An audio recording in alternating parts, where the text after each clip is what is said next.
Good day, folks, and welcome back to some Schrodinger's Call. 1 second, just make sure it's all set. There we go.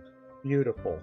Alright, sorry for the delay. It has been an interesting night, a bit with some last-minute stuff, but nonetheless, here we are, ready to continue. So, let's get this underway. Hopefully you're having a lovely night. Hey, welcome, Renuko. Apologies. Yeah, thank you. Sorry about all that. It's just a combination of two different things happening today, and unexpectedly. But I guess I'll talk more about it as things go on. But Daniela was unique. She told me about a lot of things. So we're picking up from last episode 4. Started not too long into it. I think about half an hour, maybe like an hour tops. I want to say there's at least like 2 hours left. I'm guessing with what usually has been for an episode, although episode 3 has been pretty long, so this might... I'm hoping to finish tonight so that this way it'll be done and off my plate before Palworld drops its full release. She told me about a lot of things, but not everything. It felt like she was hiding something. No, Artemis is fine. My grandmother just, at the last minute, kind of just needed me to pick up a prescription medicine for her, and it was the most convenient if I swung by and did that. So, needless to say, it was just kind of last minute, but I wanted to make sure, because she said she hadn't been feeling well. So, I just wanted to make sure that that was taken care of. I felt like she was hiding something. Speaking up to this point is allowed. Allowed? By who? That, I'm not at liberty to say. Or maybe, I still don't remember. Yes, let's go with that. Obviously lying. She's definitely hiding something. I'm not sure what, though. Is it that Amy was alive after all? Yeah, she should feel better. It's just that, you know, she just hadn't been feeling well the last few days. They got medicine in today for her, and wanted to make sure that she got it as soon as possible. Someone else could have gotten it, but it would have been a much longer drive for them. So it was more convenient if I swung by and picked it up for her. And just wanted to make sure that everything was good. Hey, welcome, Meta Wolf. Also, I hadn't seen my grandmother in like a month. And you know, that's not too uncommon, but I wanted to... It was also nice to not just bring the medicine, but, you know, stop by and chat for like 15-20 minutes. Just to see how she was doing and everything.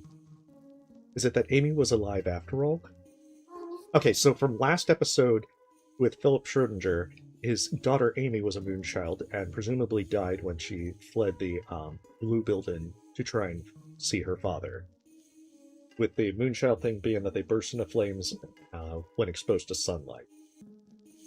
She kept that a secret, so we're trying to figure out the burden with Philip Schrodinger to be able to move on, who made the various plushies that were mentioned with Violet's chapter. Speaking of, she thought I was Amy at first. And yes, apparently the one thing was that Mary sounds a lot like Amy. But Amy is supposed to be dead, where it can't be Mary. I had no idea what to say. Unless Amy fled the country and changed her name to Mary. Sorry, I'm not Amy. My name is Mary. You're not?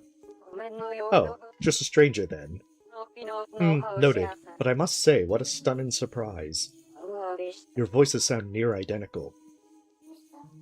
My voice? Is it that much like hers? Hard to say. Or, it could be that Mary is doing a scam call of her own. I wonder.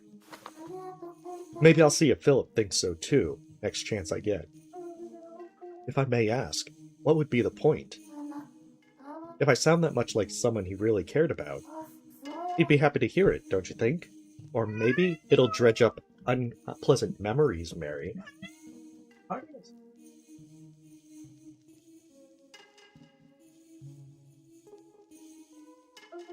I wonder. Daniela, who exactly is she? Have you forgotten already? Yeah, she wanted some attention as well, when I got home. No, there's something fishy about her, but I can't put my finger on it.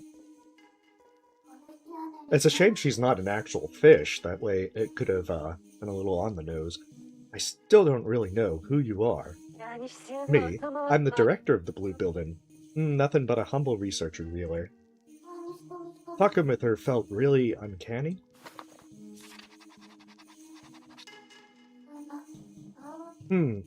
Is that just how researchers are?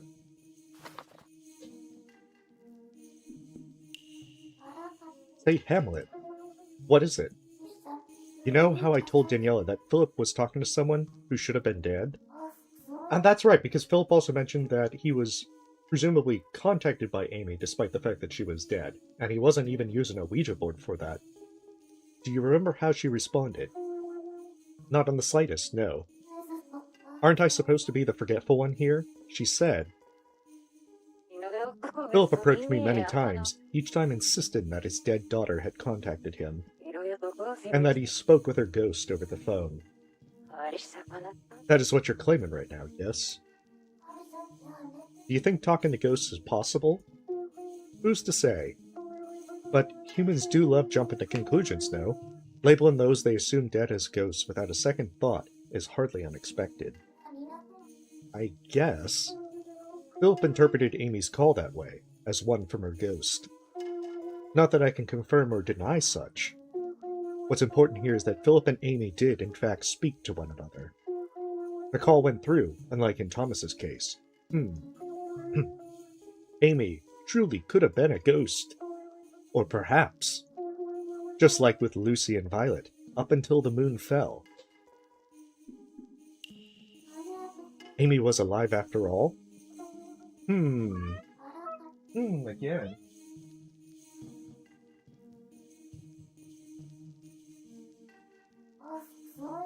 Can't you be a little more specific? Are you certain that is what you want, Mary? A prodigy of my caliber reads all possibilities through to conclusion. Therefore, is in fact the best answer. Hamlet is voiced by Artemis. Enough already. Let me jot this down.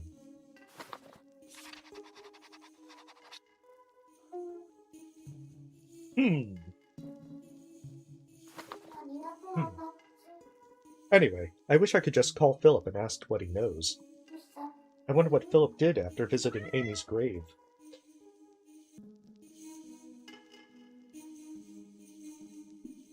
Actually, I've definitely forgotten Philip's number. Philip got a ghost call, as Daniela put it. What exactly happened there? I should ask him next time. Okay, 7482. Oh, I actually can use the mouse. Oh, that's not the right one. That's right, it's space. Yeah, she wants to voice Hamlet's lines.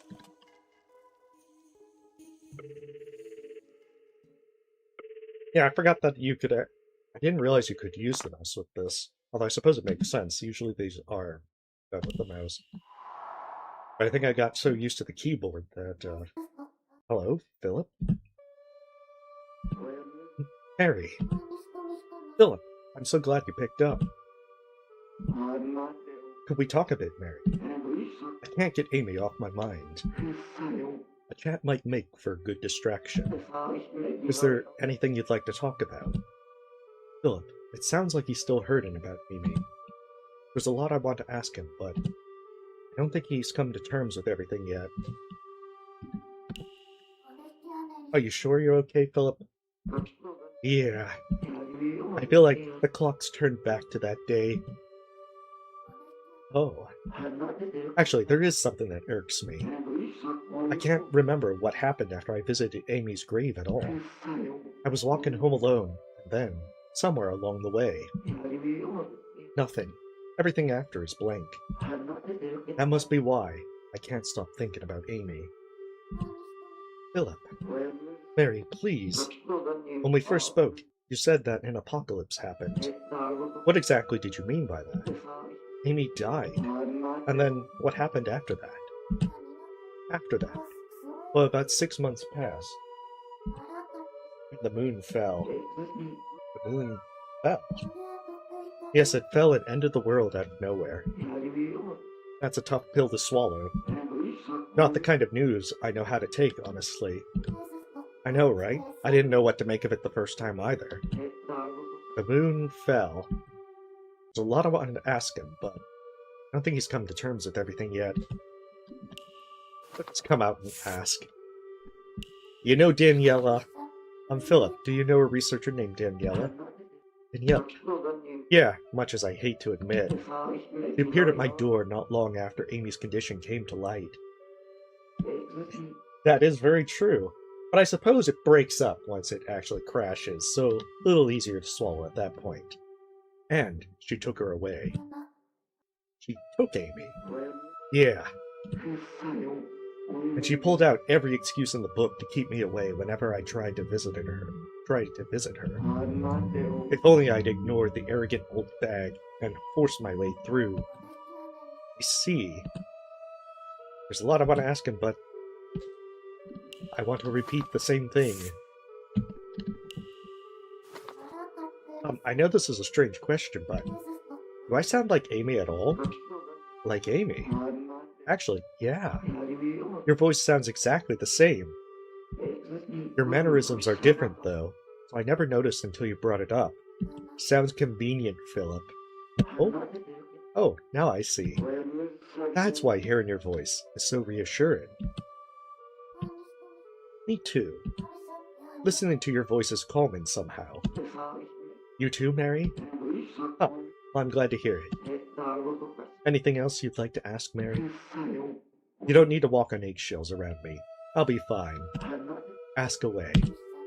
Philip. You ask the next question and he just blows up. He's like, not that question, though. Philip, you said that Amy was dead, but are you sure she really died? You said the plushie was all they found, right? Did anyone actually see her die? Well, why were you so convinced she's gone? Well, I mean, she broke out of the facility and just vanished. There'd have been no way to help her. The doctors at the Blue Building said as much. Oh. Sorry, forget I said anything. I'm fine now, trust me. Ask me anything. Philip.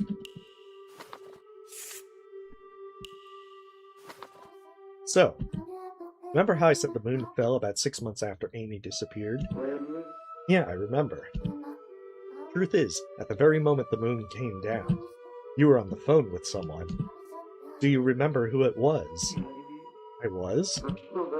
I mean, like I said, the only thing I remember after Amy died is going to visit her grave, and nothing else. Oh, I see. I'm gonna press X to doubt. You're hiding something, Philip. Sorry for bringing it up. But you see, something doesn't seem right. Really? Yes, I know it's impossible, but... So about the call I mentioned. The thing is, the person you were on the phone with when the moon fell stayed silent. No, it's nothing. Something to do with Amy, is it? Oh, they're not going to let you try and weasel out of it. Well... No, it's not. Mary, are you lying to me? Are you trying to gaslight me? I'm sure it doesn't. I don't know myself. Mary, please, just tell me. From what I'm hearing, something about Amy's death really doesn't add up. I'm starting to see what you mean now. Philip, if you're sure, the thing is, the person you were on the phone with when the moon fell. Yeah, see, it's interesting how they give you, like, the wrong answers that you can kind of, like, go off on a small tangent, and then it just loops you right back to where you're supposed to go. They call themselves Amy. Amy? Hold on. Didn't you say Amy died long before the moon fell? I did, yes. It fell half a year after she died. But you were talking to her when it fell. I was? But She was dead, wasn't she? She should have been. How could I have? That's right. Now I remember. Long before. Yes, they will not let you pull shenanigans. Look, this ride is just as linear as the moon's path into the earth. Philip, what are you talking about? Long before what? Did something else happen in the past? I was on my way home after visiting Amy's grave. There was a full moon that night. I called her room at the facility. With her gone, the emptiness got to be too much for me. So I dialed the number to her old room, a number that would never go through. I sat there, listening to it ring, and prayed like there was no tomorrow. I didn't care what answered. A ghost, a demon, anything, as long as I could talk to Amy again. Just please pick up. I'd never wished for something so hard. Then someone picked up.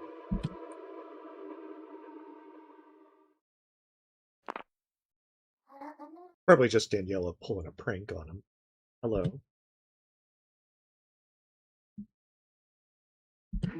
Wait, did someone just say hello? It can't be. That voice. Is that you, Amy? You're alive? Amy, it's me. It's Papa.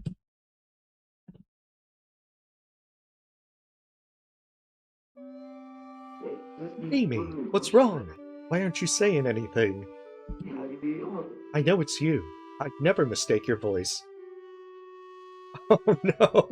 No, we're not doing the switch. We're not doing a switch to Resident Evil. Although that would be a pretty funny thing. I haven't the slightest clue how you're on the phone with me right now. Besides, considering they burst into flames whenever they're out in the sun, I feel like that this would be the worst way to take over the world. Unless it's just by committing a lot of arson. I haven't the slightest clue how you're on the phone with me right now. Knowing that you're still alive, I have no words. That alone saved me. Amy, why won't you talk to me? Are you angry at me? Oh, I know. I've got just the thing. I've been wanting to make up for lost time, Amy. So we'll chat as much as you want, okay? I'm not touching work for the rest of the day. We can chat until you doze off. So, will you forgive me, Amy? Was it just wishful thinking on my part? Are you really gone? Please, Amy, let me hear your voice. Of course, I must have been hearing things. It's fine. You don't have to say anything. I'm so sorry, Amy. It's all my fault. I might never see you again, never talk to you again. When it finally hit me, Just know that today, I want to talk to you until you've had your fill. You know what? I've got an even better idea. I won't work today or tomorrow. We can chat the night away. Amy, what's wrong? Did something happen at the facility? It's okay. You can tell me. Did Daniela get angry with you? Amy, please listen when I say you can talk to me about anything, anytime, no matter what it is. We'll figure it out together.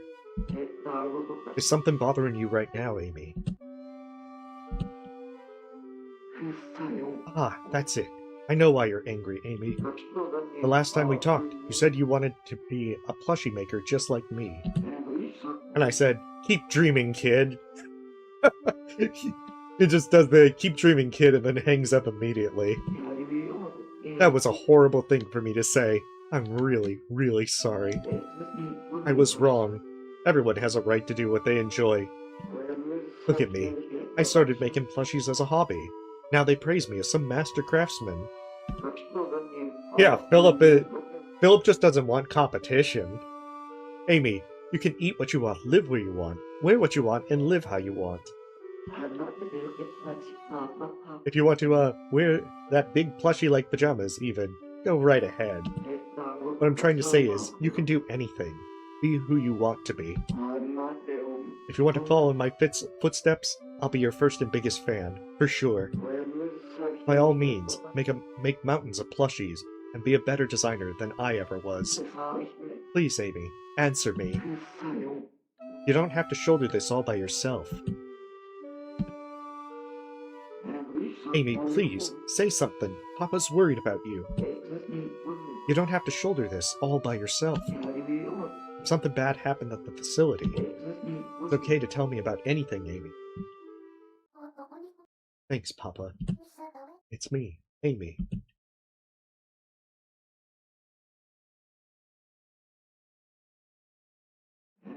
What? Amy? But that's... You... Is it really... But you're dead. How come you sound so alive right now? Are you crying, Papa? Amy! You don't hate me, do you, Amy? You're not angry at me? You were the nicest father a girl could have, Papa, even if you did discourage my plushie dreams. But I couldn't do anything for you. You made that plushie for me, remember? Yeah, but that was one thing. I should have come visit you at least once. I wish I could have held you and told you I love you so many times. That's because, like, its memory's all distorted. At least that's what I'm going with. Papa, I know how many times you begged Daniela to let you visit.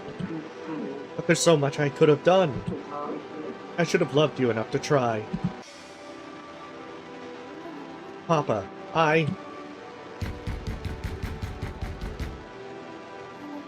Someone's coming.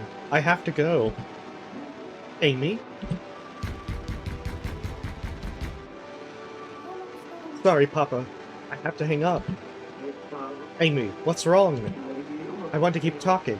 Please don't say you have to go. It's okay, Papa. We can talk again later. Let's talk like we always have. Papa, I'll sneak away to call you. On the next full moon.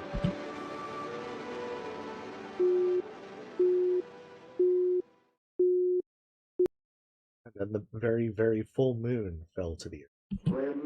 That's when the phone cut out. I spoke with Amy's ghost.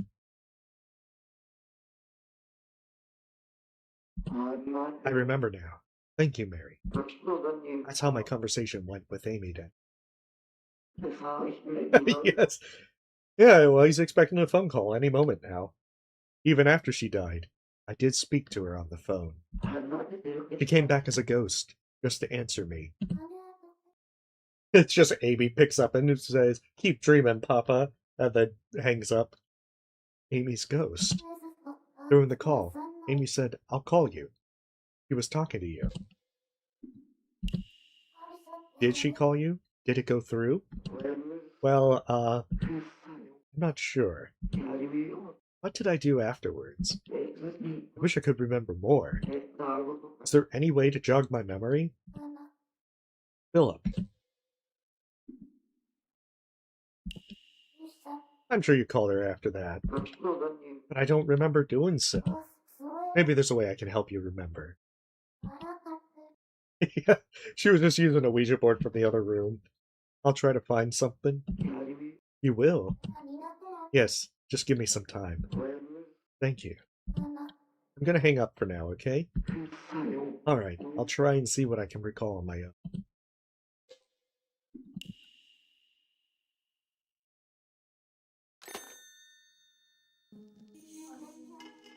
Amy's ghost. Philip insists he spoke with one, but... Hamlet, are ghosts real? I haven't the slightest idea. My realm of expertise lies between life and death. Isn't that exactly what ghosts are? Far from it. Ghosts are the essence of the dead, the wholly, completely, truly dead. I guess you're right. I don't know enough on ghosts to call you out. Ah, at any rate, well, I cannot help you with this ghostly situation. Hypothetically speaking, perhaps Amy was alive and well after all? You know, I'm not really sure what Hamlet is besides being a cat. He's like 50% cat, he might be 50% ghost. So, not a ghost. The complete opposite. A very much alive Amy picked up the phone, and Philip jumped to the conclusion that he was speaking to a ghost. That is a far more rational explanation, in my opinion. Rational? The big world out there. Wouldn't thinking Amy was alive be more rational? Than assuming Philip to be the only one capable of speaking to ghosts? You know, this sounds like a way to steer you in the wrong direction if Hamlet was in fact a ghost. Oh, that's true. Then Amy was alive, but the Blue Building made people think she died? Why go through all that trouble? Maybe they wanted to hide the truth? A cover-up then? By whom? The Blue Building. Remember what Amy said? Please don't hang up. I'm alive. I didn't die. Daniela lied about everything. Daniela was the one who lied about her death, right? She works at the Blue Building. Did she pretend Amy was dead to hide her away? Something smells fishy. What? There you go again, Hamlet. Be serious. Now, one step at a time. Take stock of what you need to investigate. Alright. There's what Philip did after visiting Amy's grave. What went on in the Blue Building. There's a lot to look into.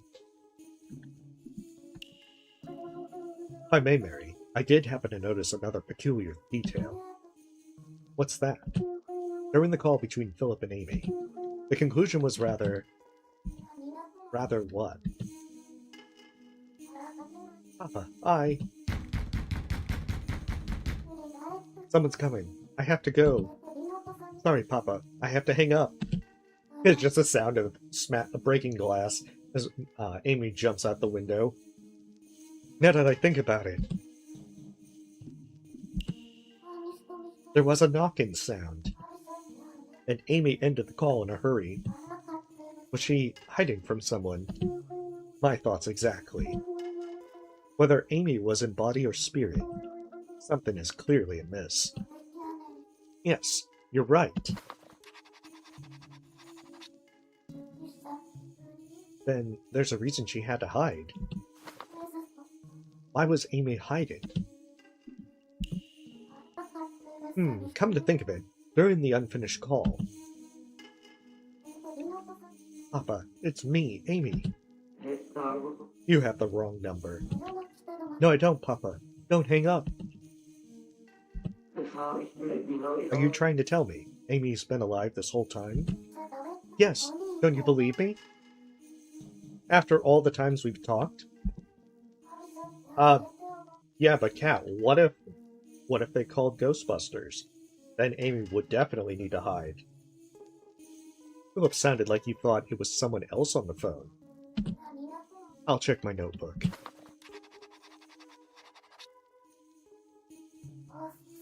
Let me think. The first time dead Amy called Philip was sometime around here. Then some time passed. Even during the unfinished call, Philip was on the phone with Amy. But his tone was so different. Why? I'm all for asking around about the facility. I think it's about time. I really should get back to Peter. To Peter? Whatever for? Have you business with him? Did you forget already? I have. Peter asked me for a favor. Hey Mary, you mind figuring out what happened to Philip for me? Not knowing what happened to him. It irks me, you know? He's a stand-up guy. He wouldn't get like that for no reason. I found out a lot about Philip. Peter, the horse is here. Now might be a good time to let Peter know. Ah yes, I do remember that request. Do what you will. Who knows, our delightful delivery man might surprise us with his insight. Do what you feel is right, Mary. I'm gonna ghost him.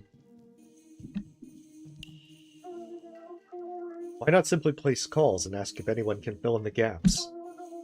That appears to be the only option.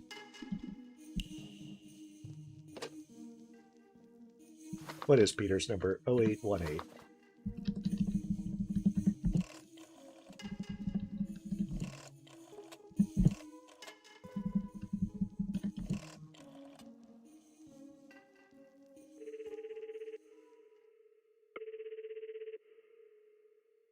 This will probably get us the next clue that hits us, ships us over to Daniela.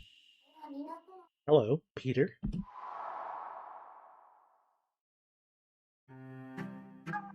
Ah, that you, Mary. Hello, hello, can you hear me? Yes, hello, you sound well. If there's one thing I got, it's pep. Been waiting to hear from you. You remember what I asked for, yeah? Peter's favor was... Oh, I can't make a wrong answer. You wanted to know about Philip, right? Yep. So how'd you go? Find anything good? Yes, quite a lot, actually. And alive. You're a darn good detective, Mary. Detective? Ain't ya? Who else could dig up dirt on a guy you'd never met? Oh, actually, I have his phone number. I just gave him a call. What? Yeah, he spills the beans to everyone who calls him. You could have just done that yourself. Oh, come on, that's cheap. I didn't mean to. All you had to do was ask him. Where's the fun in that? It's not that easy. I have to find the right words in my notebook. Philip has lost his memories too. You what? Me and him are in the same boat. Yes, that's right. Yeah, I guess I'll let you off the hook this time. Anyway, tell me what you found, Kay? All of it. Saw something bad, like real foreboding. Can't get it out of my head. It's driving me crazy here. A foreboding sight, like the moon falling? Something foreboding. Yeah. I can barely remember a darn thing, though. I know Philip was there, soaked to the bone and about to bite the big one. Pretty sure I yelled something at him. Just the memory ain't clear. Philip was drowning? Maybe talking about Philip a bit more will help him remember. Well, ain't this a downer. The guy could use a pick-me-up. Not to change the subject, but read anything funny in those letters? Funny? Oh yeah, way too many to count. Found a love letter written by a big-shot composer once. Nearly busted a gut laughing. A love letter? What was so funny about it? The whole thing was just pages on pages of smut jokes. Who does that in a love letter? This is a guy who's filling fancy parlors with beautiful sonatas. Writing about a bare-assed love. Bare-assed love! Ha ha ha, my sides! Peter! You shouldn't laugh at people like that. I dedicate my bare-assed love to you. Wahahaha. Can you believe these people exist? Comedy gold, am I right? Yes, it's funny. Did they really write that? Might have stretched the truth a bit. Peter, you'll tell it this is built on a house of lies. But hey, I got a laugh out of you. Worth it, eh? I guess. Ever got letters in the mail, Mary? I wonder. I'd have loved to deliver them to you myself. But then, you'd have peeked at them, wouldn't you?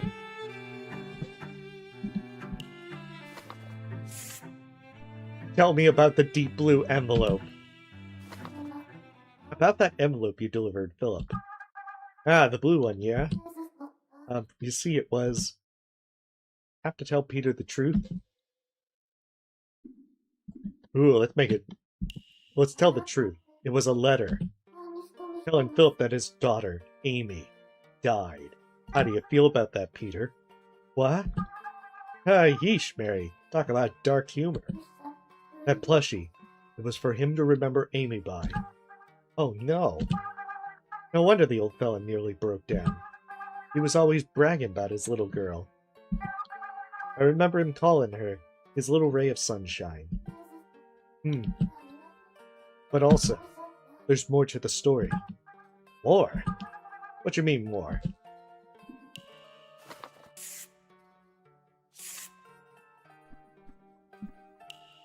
Ooh, do the ghost thing. So, Philip called the blue building after that? The blue building? What for? Didn't Amy already kick the bucket? Nobody'd pick up, so why bother calling? Well, about that. Amy did pick up. What? Yeesh, Mary. You lose a marble or two? You told me she was dead not 2 seconds ago. But the girl that picked up said she was Amy. It was Amy's ghost. Ghost? You know, think it back. Pretty sure Philip said something like that. What? Yeah, that explains why Philip... Peter? Did you remember something? Yeah. Listen, I got no clue if Amy was alive or not. Believe me, I don't. But a lot of stuff just came back to me. Philip said something darn close to what you said, Mary. What was it? The ocean. The ocean? What about it? Philip was at the ocean that day. Was blowing up a storm back then. Blew all my letters away. I went all the way to the pier chasing them. And then I heard something splashing around in the water. I went to check it out. The splashing grew louder, and I saw Philip drowning. I dove in without a second thought, focused entirely on saving him. I grabbed him by the scruff of his neck and swam back to land. Philip was soaked to the bone, practically on death's door. Scared out of my wits I was. Thought he'd die right in front of me. The guy could hardly breathe, yet he was clinging onto a seashell like it was worth more than his life. Even on land, he couldn't stand straight. I had to carry him back to my house. I yelled at him, obviously. The hell's wrong with you? I wanted to get my daughter a birthday present, he said. Cracked me a tired smile and showed off the conch shell he'd been holding. Said Amy wanted one of these. Like he was proud of what he'd done. Even when he was drowning. Even when he could hardly stand. He wouldn't let go of that shell. Stupid idiot. He couldn't even swim. A second too late and he would have died. Yet he kept grinning like a darn lunatic. I'd heard Amy had died, so... You idiot, your daughter. Your daughter's already... But I couldn't say it. I should have told him, your daughter's dead. Rip the bandage off. Should have beat it into him how stupid it was to risk his life for someone already dead. Unless he was trying to end his life. But looking at his eyes, I just couldn't bring myself to. Philip. He was convinced Amy was still alive. He even spoke with her ghost on the phone. It's just like you said, Mary. He told me. No, I really called her yesterday. This time, I will fulfill my promise. I didn't know what to do no more. But dashing his hopes like that, I couldn't do it. So I helped him prepare the present. 2 of us stuffed cotton in the shell to keep it safe. We even prepared a birthday card. Birthday card? Yeah, since it was Amy's birthday, you know? He scrawled out a few words with a big smile on his face. And I stuck it in the back of the box. We placed the shell inside. Got the box all fancied up. Even put a bow on it. Once we sealed it, he cracked me another smile. And gave me the most wholehearted thank you, Peter, I'd ever heard. I didn't know what to say. Could only muster an Amy'll like this. And he laughed all bright-like. Peter. Anyway, that's how Philip was like. I see. Philip's present, a conch shell, and a birthday card. But Mary, according to you, Amy was still alive and kicking? Philip wasn't just dreaming stuff up to cope. She was still alive. And hidden and hidden in the blue building. Yes, that might be the case. Right. Yeah, that's gotta be it. If she was alive, and Philip's efforts weren't for nothing. At least, I hope so. Same. Mary, don't waste your time on me. Go talk to Philip. Lift his spirits, will you? Okay, I'll try my best. Thanks, Mary. I'm glad you're here for him. Peter, you got this, Mary. Okay, I'll talk to you later.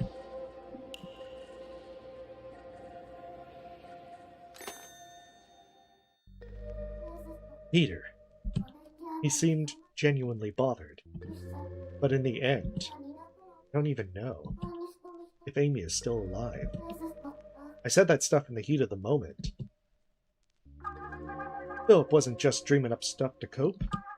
She was still alive. And hidden in the blue building? Yes, that might be the case. Yeah. Hey, Philip, remember that time you were washed up? Right. Yeah, that's gotta be it.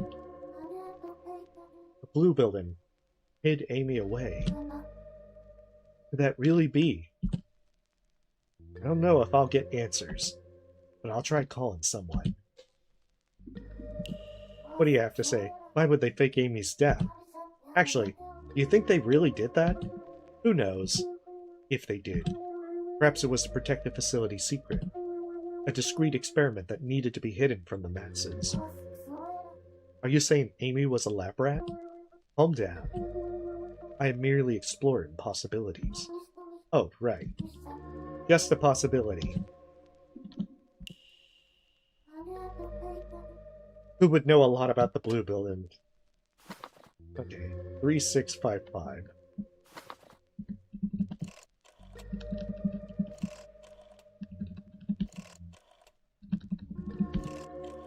We'll just make accusations. Random accusations. Be like, I know stuff to blackmail you.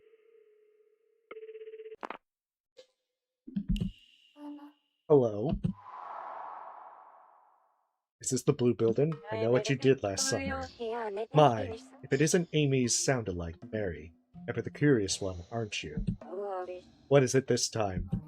Well, I had something on my mind. Let me guess. It's about the ghost call that man was so obsessed with again. He was a very troubling individual. Troubling? How so? You try processing the loads of gifts he sent to the facility. Dreadfully time-consuming, I tell you. The loads of gifts? Well, never mind that. What do you want to know, Mary? I'll entertain any question. Really? Anything? Within reason. I, of course, reserve the right to determine what counts as such. Sounds convoluted, but thank you anyway. Maybe I should double-check my notebook. What is your burden? I've been asking everyone this, but do you have any burdens, Danielle? I assume you mean psychological ones? Yes, not just you, but a lot of people seem to have some sort of burden, it seems. And I've listened to them all. I was just wondering if anything's weighing on your mind, too. Myself? Nothing in particular comes to mind. Really? Really? If anything, I'm burdened by the fact that I wasn't more evil in my life. An unusual reaction.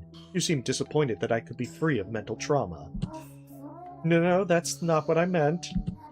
I was just wondering if perhaps you had burdens, but just couldn't tell me. Well, if you're that curious, I can tell you. Yes, even I, like anyone, have my burdens. Care to take a guess? Guess your burden? Well, Daniela's burden has to be...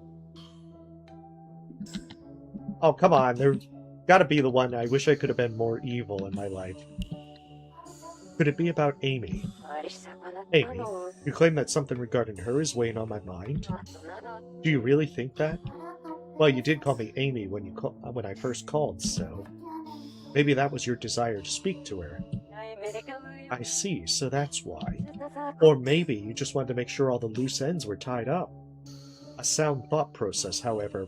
That is not the case. My burden is not related to Amy. Huh, then could it be... Could your burden be about me? Did you and I know each other in the past? Mary, stop. Do you hear yourself? Right. I just got a sense of deja vu from you. Or not. Or not, she said. She says. Heh, awfully quick to dismiss your own theory, aren't you? Sorry, so we have met before then? We have. Really? Do you really think so? Huh? Which is it? Heh, I wonder indeed. Are you toying with me? Yes. Who knows, but in parentheses, yes. Ah, Mary. Always such fascinating reactions. You are toying with me. Maybe I should double check my notebook. Tell me about the conch shell. Change the subject. Does a conch shell ring any bells? A conch shell. One of those tiresome gifts Philip sent to the facility, I assume. Tiresome. Considerably so. Ever since Amy died, her father took to sending gifts to the facility every month. Did he think a cemetery? Why did he keep sending the offerings to us? Yet he insisted Amy was still alive and held within our walls. I confronted him directly, and I quote, Philip Schrodinger, you are being a nuisance, and that put him in his place.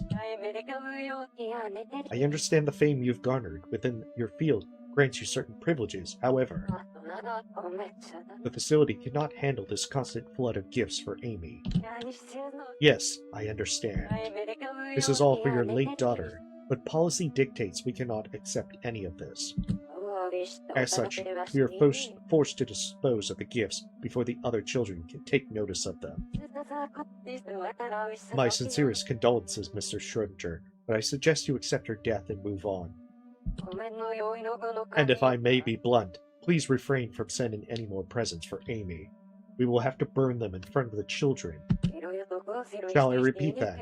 Your daughter, Amy, is dead. Please, for her sake, move on and get lost. And do refrain from bothering us again. Please do not treat this facility as Amy's grave.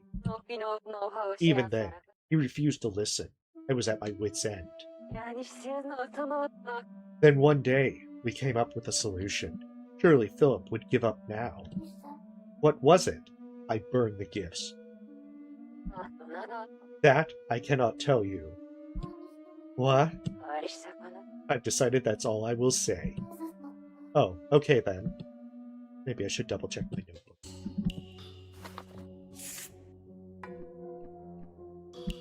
Tell me about the ghost girl. Daniela, I heard from Philip that he got a call from Amy's ghost. The hallucinations of a grieving man. I've heard his story a million times. I got a call from Amy's ghost. Yeah, but was it a million times from Philip or from a million times from everyone? Is everyone reporting calls from Amy's ghost? I can talk to Amy, he said. Mary, who do you believe? Me? Do you believe me when I said Amy died in a fire 6 months ago? Or do you believe Philip, who is convinced Amy is still alive and hidden in the facility? Choose. A rhetorical question. No need to answer, Mary. But I wanted to call you a liar. There's only one right answer here. Amy died 6 months ago in a fire. It's clear even without first-hand observation. As facility director, that is my final conclusion. That is all. Mary, you have the power to call Philip now. Yes? Then please tell him. 6 months ago, Amy ran away from the facility. After absorbing sunlight somewhere far away, she burned to death with her plushie in hand. Understood? Please tell him in those exact words. I want him to accept his daughter's death. Your job is to free him from his burdens, no? Yes, but... Okay, I'll do that. Alright, good luck, Mary. Thanks. Maybe I should double check my note.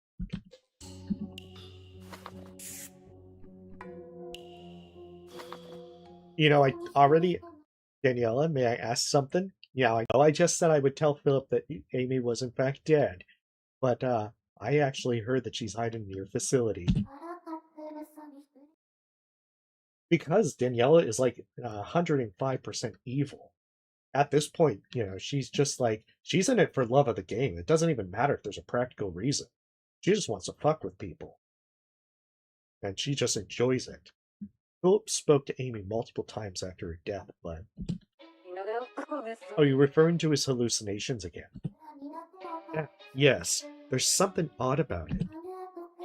Amy was acting like she was hiding from someone. What are you implying here, Mary? That Amy came back as a ghost and called Philip right under my nose? Me, the facility director? I'm just speaking in theory here. In theory? You're talking like me now! How dare you use my own spells against me? What I'm trying to say is, Amy didn't actually die half a year ago. She was just hiding somewhere in the facility. Then, when you weren't looking, she called Philip. And you just didn't know she was alive. Until now. A what-if theory, then? Strictly speaking, the odds of such are not zero. Oh, so there's a chance Amy didn't die. Strange. You seem oddly fixated on the idea of her being alive. What? That's not true. Oh, but is that not so? Be honest. Maybe part of me wants her to be alive. Mary, for some reason, you seem to care a lot for Amy and Philip.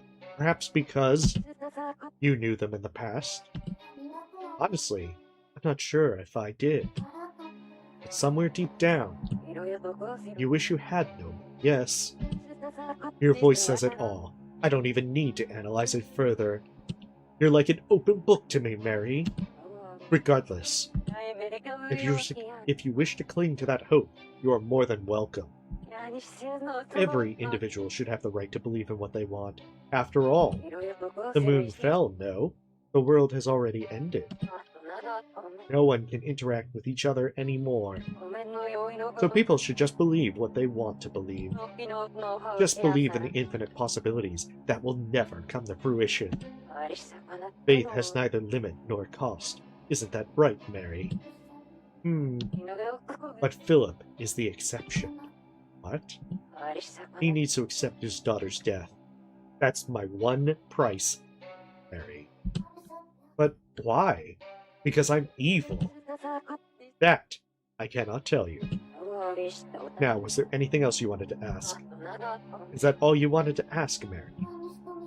There might have been more. I'm not sure. Understandable. For now, let's end it here. Huh? Already? I think we've had our fun. Do remember to pass on my message, will you? Message? Have you already forgotten? You were going to tell Philip that his daughter died in a fire 6 months ago. Understood? Make sure you do it, Mary, or people will die. What? Why do you sound like you don't believe me? Do you really think Amy hid herself in the facility and called Philip in secret? Truth be told, I kind of do. You sound very evil and very liary. Or more like, well, yeah, I mean, when she's not called upon, she's, down in hell and all that. Or more like, maybe it's wishful thinking, but I want Amy to be alive. Danielle is running that place by this point. I want to believe she didn't burn to death, but instead survived and returned to the facility. And until the moon fell, she had lots of fun talking to her father over the phone. I see. As I said, you have a right to believe what you want. The possibilities are endless, no? Right. I think that will be all for now. It was good to hear from you again, Mary. Yes, same here, Daniela.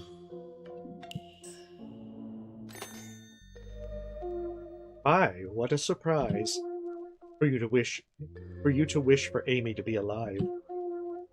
I want to believe she didn't burn to death. And until the moon fell, she had lots of fun talking to her father. How quaint.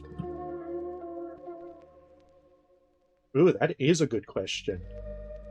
Maybe Amy just wanted to hang around the facility and play pranks on everyone. Or sabotage experiments. Even better. Why do you so vehemently deny the idea that she had died in that fire? I think I want to believe Philip's story over Daniela's. Ah, so you prefer that Daniela was lying. Maybe she just can't remember Amy properly anymore. She's losing her touch. Down in the ninth circle of hell. Maybe all her memories of Amy were from a lot longer ago? Most intriguing. Though on the other hand, Daniela is clearly one to withhold secrets. That's true. The phone's ringing. Who could it be? Well, let's find out, shall we?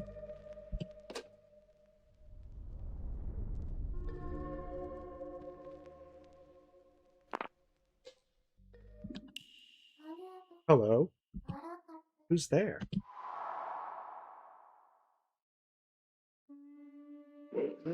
It's me, Philip. It got real dark all of a sudden. Philip, if you're sure. Is this about your daughter, Amy?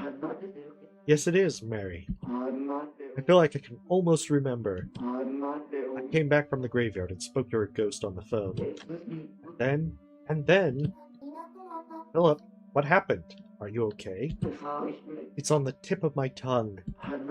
I know what happened after that call. What happened after I spoke to her ghost? Yeah, after the phone rang. I could feel Amy's presence behind me. That gave me the hope to keep going. Mary, I really wanted Amy to be alive. I would have done absolutely anything for her. But when push came to shove, I couldn't think of what to do. I tried to... Did I even do anything? Or did I freeze up again? No, I did do something for her. I really wanted to this time. It's not coming back to me. I don't remember what I did. What I tried to do for Amy. Philip, I did everything I could. Why can't I remember what I did for her? Please tell me, Mary. Was I able to show Amy I loved her? Philip, please remember. You did so much for Amy. It's not coming back to me. What did I even do? How did I spend my days with her? Mary, please tell me if you know. What could I have done? Okay, Philip, I'll tell you. You sent a birthday card that seems much more impersonal. Happy birthday and stuff, kid. Keep dreaming. Also, 1 second, grabbing some tea.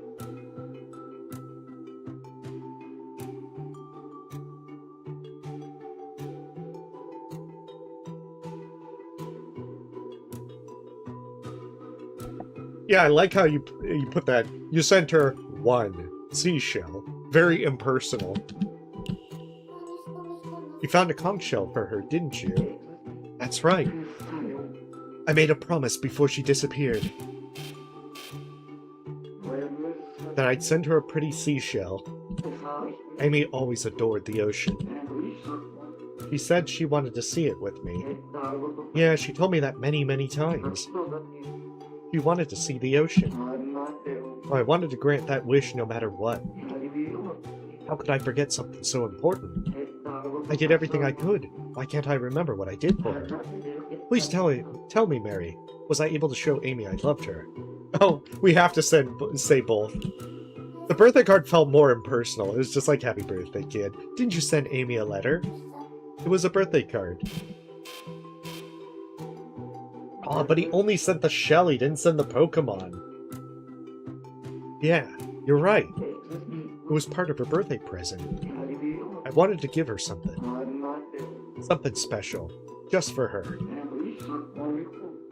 I racked my brains trying to figure out what would make her happiest. And then I remembered. Amy always talked about the ocean. She wanted to go see it so much. And I'd promised to show her someday. But I'd long forgotten that promise. Only after she was gone did I finally remember. That's why I thought even just a pretty shell would. No one understood why I did what I did. You kept sending gifts to the facility. Even if Daniela denied it, you still believed, right? Oh, I see now. Daniela insisted Amy had died. I kept telling her I talked to Amy, and she wrote me off like a lunatic. But it just didn't add up. There were no witnesses. Her statements didn't make sense. So Amy must have been somewhere in that facility. I believed that and kept sending presents. But was there any point in doing that? I can't remember what happened to the presents I sent. What happened to the two of us after? So you really loved her with all your heart. You worked really hard. You did whatever you could. Did I love her properly? Was I able to properly love her this time? I wanted to get it right this time. I always wanted to, since then. The mere thought of losing her, I couldn't bear it. Nothing. I couldn't tell her properly.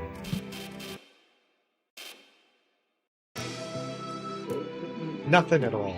I couldn't tell her anything whatsoever. So please, over and over and over and over, I called her to tell her that I love her. Every full moon, we spoke to each other. We called each other many times? What do you mean by that? Me and Amy called every single month. She'd always pick up for me. We'd call the night of every full moon. You called each other every single month? Yeah, every night of the full moon. If I sent a present, she'd let me know she got it. She always sounded so happy when she thanked me. With every call, I was more and more convinced that Amy wasn't actually dead. She'd greet me so cheerily every month, and she'd always respond to me with gusto. Who in their right mind would write her off as a mere ghost? She's alive. She must be alive. How could she not be? When she calls me Papa with such enthusiasm, she has to be. Even when I sent her the birthday present, Amy called me back about what I'd written on the card. The birthday card. What did you write? The card? I believe I wrote, "You're still what? Philip, what? What did you write on the birthday card?" The card? What did I... Oh, I remember now. On the card, You're still alive, aren't you? Wasn't that on Mary's card as well? This is only deepening the Mary-Amy connection. What's wrong?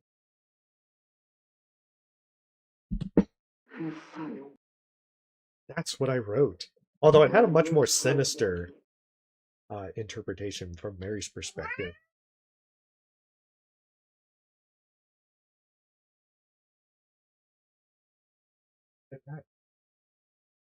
Then Amy answered me the next time we spoke on the phone.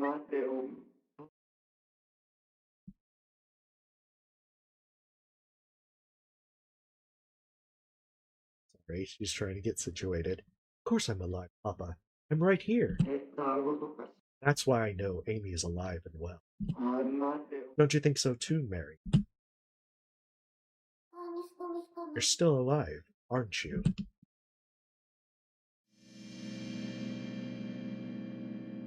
Ooh, now the deep lore. It's getting back to what Mary had on her card.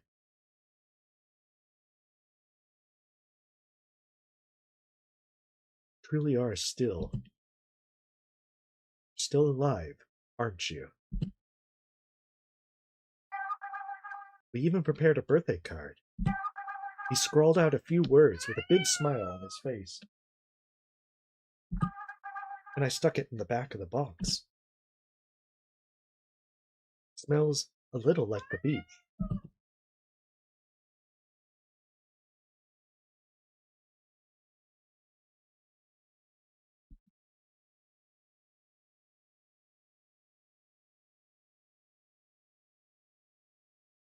Sorry, she is very finicky, sometimes wanting attention. Huh. Something's stuck under the lid. birthday card. Indicator of your memories returning, or so I would hypothesize.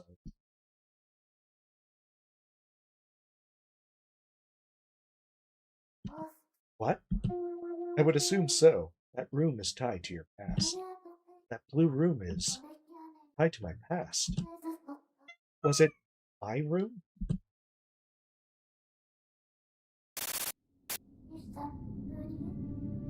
Philip, did you really write that? You wrote, "You're truly still alive, aren't you?" I did. Philip, was your daughter... Was that card for me? You're my daughter. Don't play games with me, Mary. I've been very clear. Amy is my daughter, and she was alive.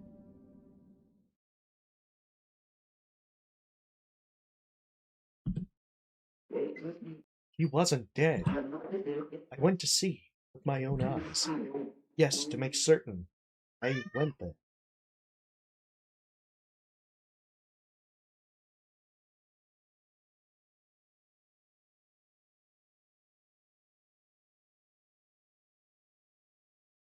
We have very demanding attention.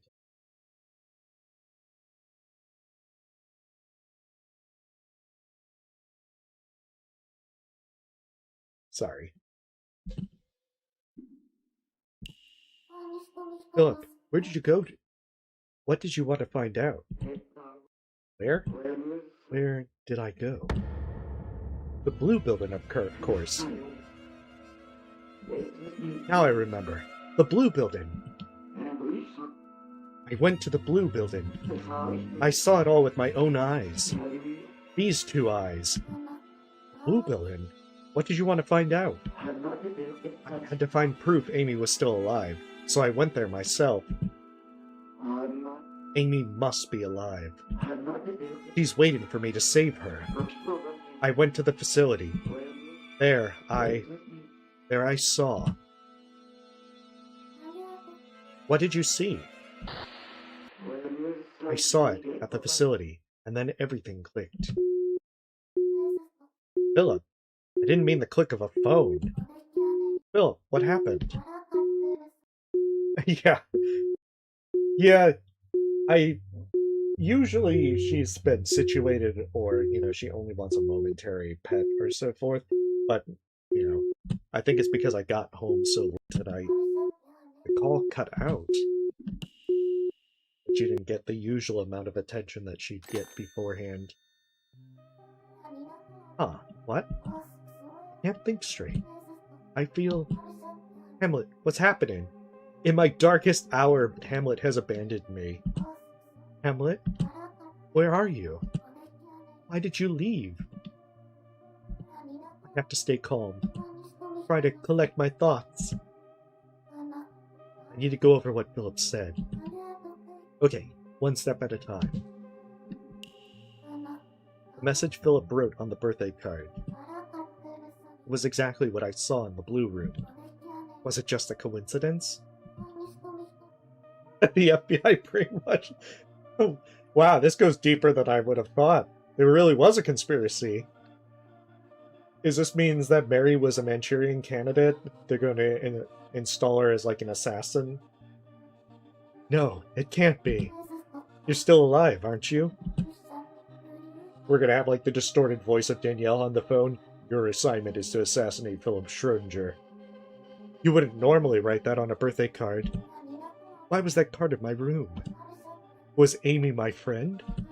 Or am I Amy?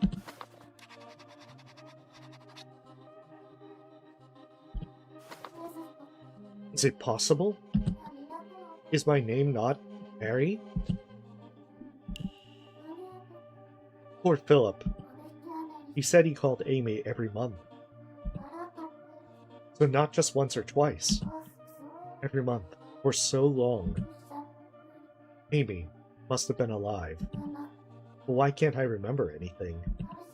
If only my memory would. Philip called someone every single month. Amy, she must have been alive. But then something doesn't add up. Why did Daniela hide the fact? Philip said he went to the Blue Building to check something. And there he finally understood the truth about Amy. Or me. What exactly did he find at the Blue Building? Maybe I should look into the Blue Building more. This time, I feel like I'm close to the truth. Best I look into the Blue Room. Hamlet, when did you disappear? I think it was 3665 for Daniela? Yeah. Oh, 3655.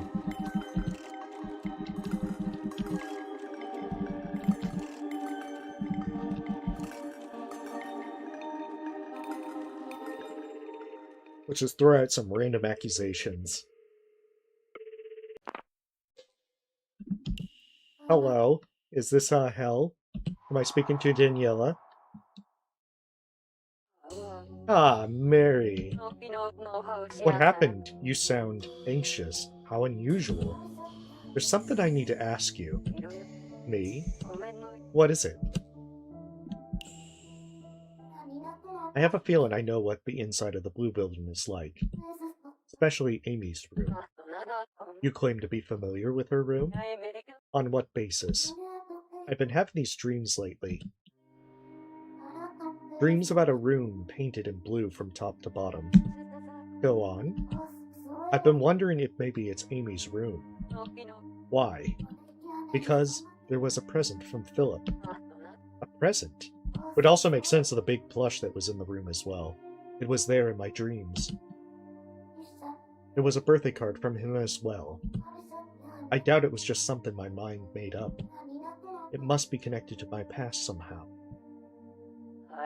And so you've concluded that was Amy's room. I still cannot say anything for certain. Nonetheless, I will listen until you're satisfied. Go on. I will dangle the truth just out of reach, like dangling car keys. Is there anything else you wish to know?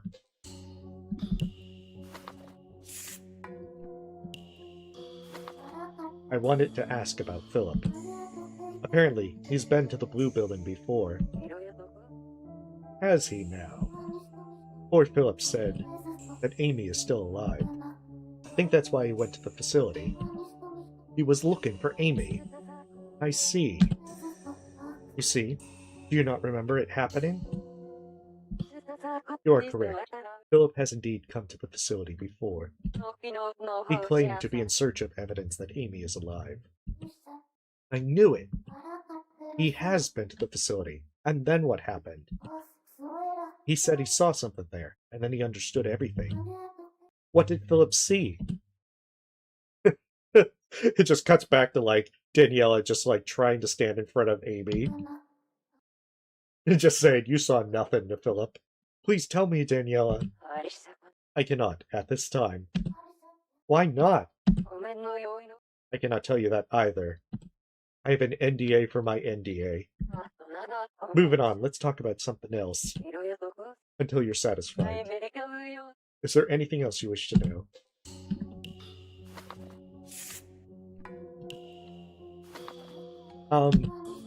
When we first spoke, you said my voice sounded like Amy's, right? Indeed, I did say that. In fact, I still think so. The two of you sound so much alike. The thing is, my name might not be Mary, but actually Amy. In other words, I might be Philip Schrodinger's daughter, Amy. You? Amy? What an extraordinary theory. In all the time I've observed you, Mary, this has truly been the biggest surprise. My real name is... Goodness, have you forgotten your own name? Your name is... Mary. Remember that. My name is... Mary. Ooh, what if Hamlet's our FBI agent handler? Or at least, that's what I've been going by. Was I Amy before all of this? What if Hamlet and Daniela are in cahoots as part of their FBI thing? Mary's not even a name I remembered by myself. It's the name Hamlet gave me. I stuck with it since I had no memories. Yes, I must have been Philip's daughter. Daniela, you remember Amy. You think I'm similar to her, right? Yes, to put it bluntly. You two are identical, absolutely indistinguishable, by all accounts. At least in terms of your voices. You really sound so much alike. I see. So it's true then. Hold, Mary. I only said you sound so much alike. A similar voice pattern does not guarantee you are one and the same. Well, yes, but it's not just that. Similar and same are vastly different concepts. As different as the sun and moon. Both are orbs in the sky, but serve different purposes. I expect you're smart enough to understand, Amy. I mean, Mary. Oh, see, she's even screwing us. She's screwing with us even more. Mary. Yes? Regarding your dreams. The ones about the blue room? Correct. Are you claiming that the room in your dreams is from the blue building? And that was where Amy resided? Yes, there's no other explanation. Then do you also claim you're familiar with the contents of said room? Yes, I do. In that case, may I conduct a simple test? I'd like to see whether your claims hold weight. What do you mean? Nothing to worry about. Just a few quick questions, a quiz in a sense. Do you consent? By the end, it may provide us with a better grasp on your identity. Okay, I'll do it. Please start the quiz. Then, without further delay, question 1. Did the blue room Amy reside in contain any windows? Windows? I think I made a note of this. Were there any windows in Amy's room?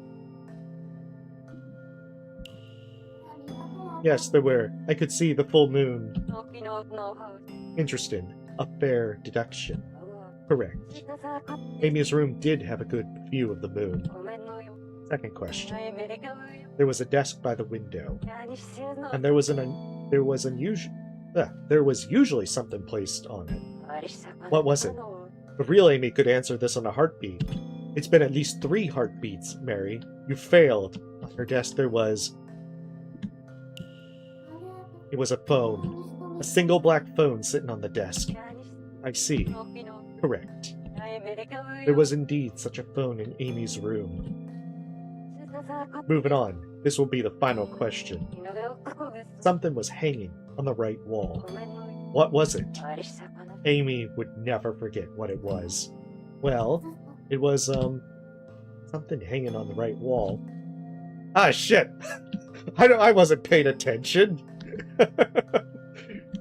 God damn it. We'll go with a mirror. A mirror. Wrong! There was a mirror on the wall. Faintly reflecting the moonlight. Correct. That does it for our little quiz. You know, what if she's just playing along? And she's like, yeah, that really wasn't it. I believe it's safe to infer that you truly did see Amy's room. Of course I did. I even know what was written on her birthday card. I saw everything in there. The plushie, the presents, everything. Quite. But did you see the fire? Per my observations up to this point, I conclude that you were, or are, indeed Philip Schrodinger's daughter, Amy. With a 98% confidence, I was Amy. So Philip really is my papa, after all. Oh, what an interesting reaction. As full of surprises as ever, my subject. By the way, Amy, you should be dead. Time to fix that mistake. I was in that room, right up until the moon fell. I lived there as Amy, and I shared calls with Philip. But then, why? Daniela, why were you so sure I died in that fire with the plushie?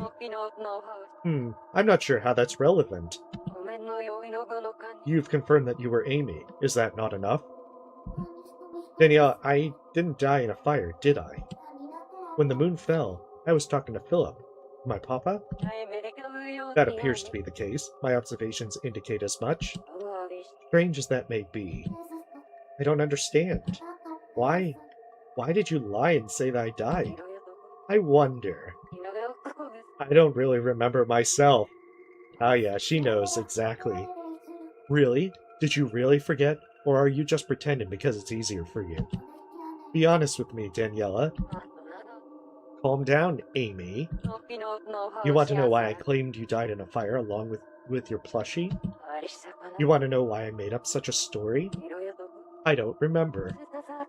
I am telling the truth. I sincerely do not remember. That is all. Daniela, please, I beg of you, stop pretending to forget. Just spit it out. Say, Amy, I had a reason for lying to you. Say, Amy, you didn't die in that fire 6 months ago. Say, Amy, you were alive and talking to your papa until the moon fell. Or else, I'll kill you. Or else, I can't define myself as Amy.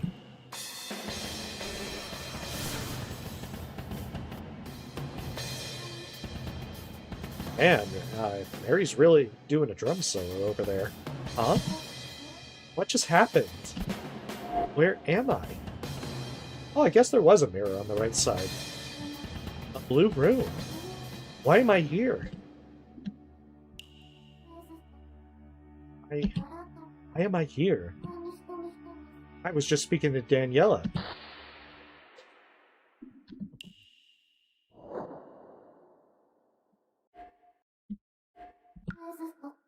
There's a mirror on the wall. This is creepy. Are these cookies? There's a note here. I couldn't send you a home-cooked meal, so have a cookie instead. I hope you enjoy it. From your dearest rodent, Philip Schrodinger. Yeah, the plushie is missing, so the presents here were from Philip after all. This box.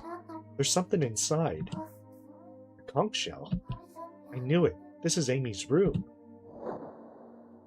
But know how she's still keeping it as Amy's room rather than my room. This bit of paper here.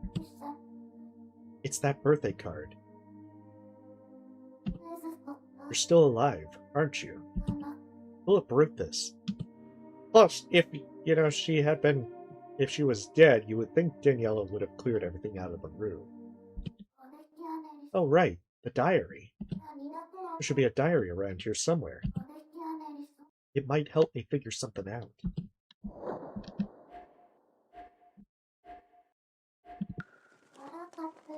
The diary is next to the pillow. Not here. Where did it go? It's usually by the, right there. Let's check the other stuff. The diary is not here.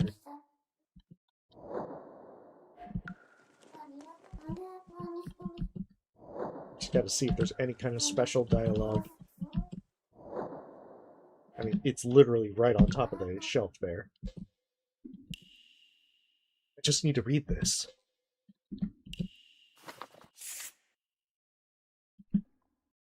Make others happy.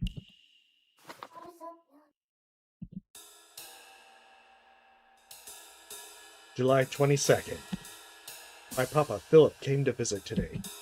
He said, Amy is still alive. Let me see her. I went out of the facility to meet him. He stood there by the gates. Papa was very quiet. I tried talking to him, but he didn't say anything. I got nervous and couldn't properly look him in the eyes. His hands were shaking. He just stared at me. I wanted to hug him, but I couldn't. Papa didn't try to hug me either. We stared at each other in silence. I wanted to talk to him more, but the words wouldn't come out. If only we were on the phone instead. Then Papa would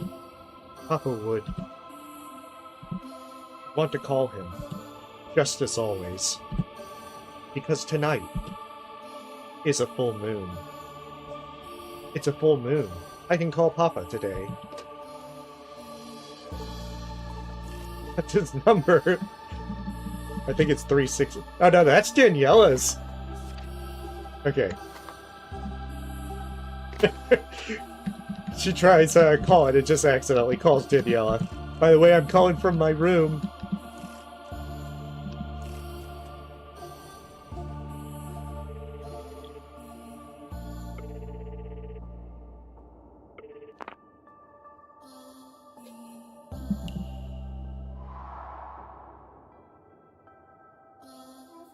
Hello? Papa?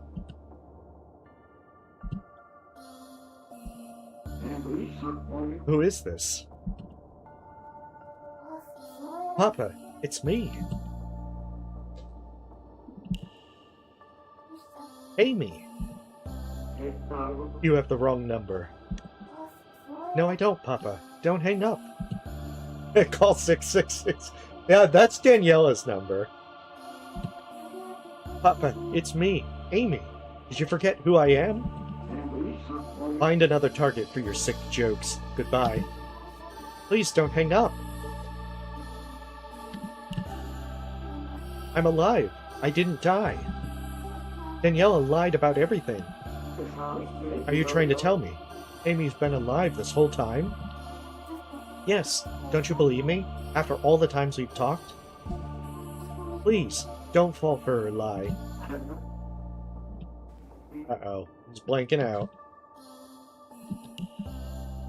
I want to talk more, Papa. I've waited so long to do this again. Papa! Blue Building didn't pay their phone bills again. Papa! There's so much I've been wanting to say. Oh, now we can't even hear what we're saying. How could I forget?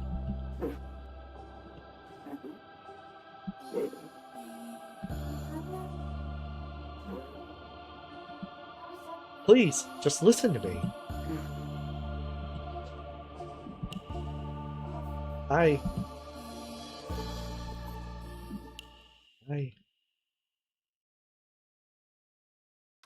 That would be funny if the blanks were just them swearing. What am I saying? Where am I?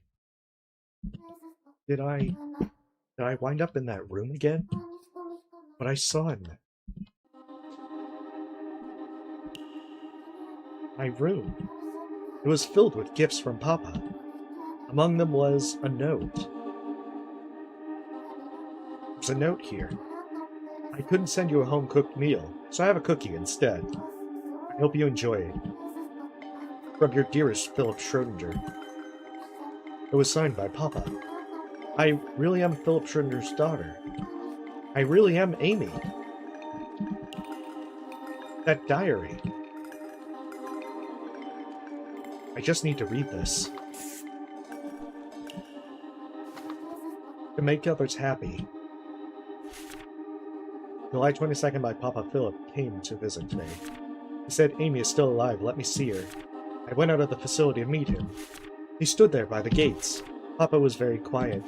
I tried talking to him, but he didn't say anything. I got nervous and couldn't properly look him in the eyes. His hands were shaking. He just stared at me. I wanted to hug him, but I couldn't. Papa didn't try to hug me, either. We stared at each other in silence. I wanted to talk to him more, but the words wouldn't come out. If only we were on the phone instead. Then Papa would.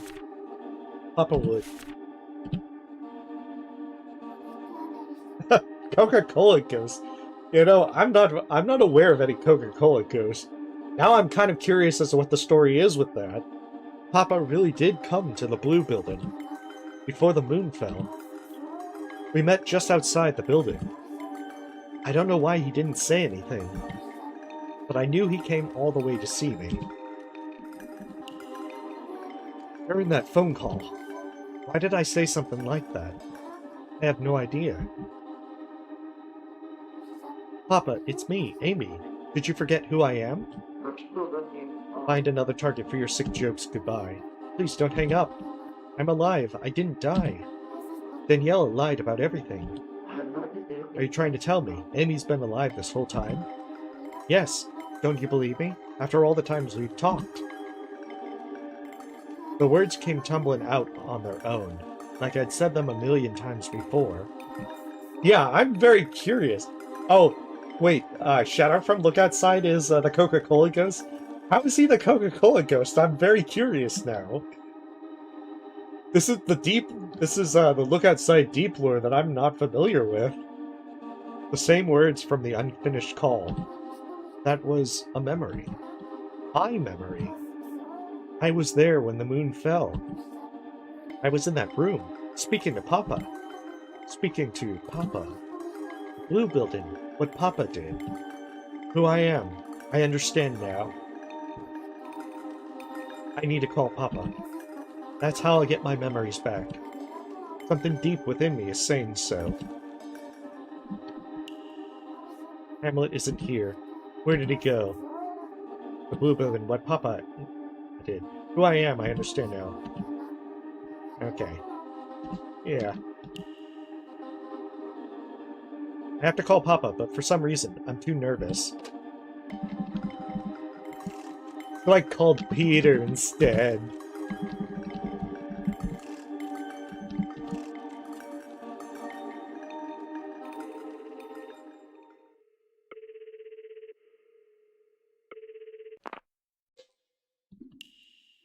Hello? Huh? Sorry, Philip. Mary, did you find out what I was doing at the Blue Building? Philip, yes, I did some research on it. You met a girl in that room. I found her diary. In it, she wrote about meeting you. That time you went to the Blue Building to see her. You came to the facility to find her, didn't you? Do you not remember? Back then, you went to the Blue Building and saw Amy with your own eyes. I saw Amy. Did I really meet her? Amy's room there. It was full of presents from you. There were cookies, and even a pretty seashell. Your feelings definitely reached her. She treasured each and every one of your gifts. You saw her room. That's great. So my gifts did reach her. She kept them with her. And the two of you met face to face. You looked right into her eyes, and then you parted ways. After that, when the next full moon came around, Amy gave you another call. That was the final call. Your final call with Amy. Halfway through, the moon fell and the world ended. Like you said, Amy was still alive right until the moon fell. Isn't that right? I met Amy at the Blue Building, and then I had a call with her. I don't remember that, Mary. But then, why did I pick up the phone with such a heavy heart? I was holding back tears as I picked up. I remember that part. Philip, do you want to speak to Amy again? What if I told you I could make that happen? Yes, please. I want to talk to her so badly. I think I know who Amy is. And I can get her to speak with you again. Or actually, you already are. Huh? What do you mean? The thing is, Philip, this may be a shock to you. Amy really was dead. That's great. I've been suspected for a while now. Maybe I'm Amy. What? Explain yourself. Mary, you're Amy? But you're Mary, aren't you? Mary might not be my real name. Do you remember what Amy sounded like? Does my voice sound like hers? Please, try to remember. Amy's voice. You do sound similar. Very similar. In fact, you sound exactly like her. Why is my name different? Why did they lie and say I was dead? I don't know, but I remember one thing. That blue room. I feel like I called you from there. You referred to me as Amy then. I also feel like I had lots of presents from you. Philip, haven't we met in person before? We have, haven't we? At the facility? You came to find me. You and I understood each other. And you loved me so much, didn't you? Are you really my daughter? You're Amy? Philip, you're my papa, right? Papa. I'm your papa? I'm your papa. No. No, we can't marry. We're dooming ourselves to repeat everything. The same trials, the same tribulations, the same sorrows. Philip, what are you talking about? Is something wrong? I couldn't do anything for Amy. If only I hadn't said such things. We were always just out of reach. We never should have called. I couldn't do anything for her. If only I hadn't said that in our first call. We wouldn't have suffered. We shouldn't have met. Philip, what are you saying? Yes, the violins have made their comeback. Amy, why did you have to disappear? Mary, why did you have to pick up the phone? Phil, what? I couldn't give Amy the love she deserved. I was a terrible father. What? Why would you say that? Yeah, you did good enough. You showed Amy plenty of love. No, you don't understand. Why would you say such things? My love never reached her. Yeah, maybe you're right. You're not Father of the Year material. Your love always did reach her. How did you know? Because I'm Amy. I'm your daughter. No, you're Mary. Philip, please believe me. Philip, listen to me. Your love always reached me. I may not remember it, but I always looked forward to speaking to you. I was happy that you loved me so much. At least, that's what I think. No. None of my presents ever made it through. How could you think that? Amy's room was filled with presents from you. And she wrote so much about you in her diary. The presents, the diary, it's all wrong. All of it. What do I not understand? None of it reached her. It was all for naught. Everything I sent was just a waste. I couldn't give her anything. What are you saying? You dove into the ocean when you could barely swim, just to get something for Amy. You gave her that as a present. It was in her room. Please remember, you sent her a... Oh. There we are, okay. You sent her a grief born from a lie. There's the conch shell.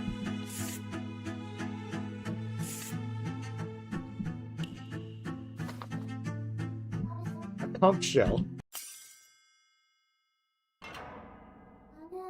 You risked your life to get her that conch shell. I found it in that room. Your conch shell. Mary, you still don't understand. I have 2 more sets of problems that you need to answer. Huh? I was never able to send her anything. Amy never received a single one of those gifts. It was all for nothing. How so? Get it through your skull already. There was no way she could receive any of them.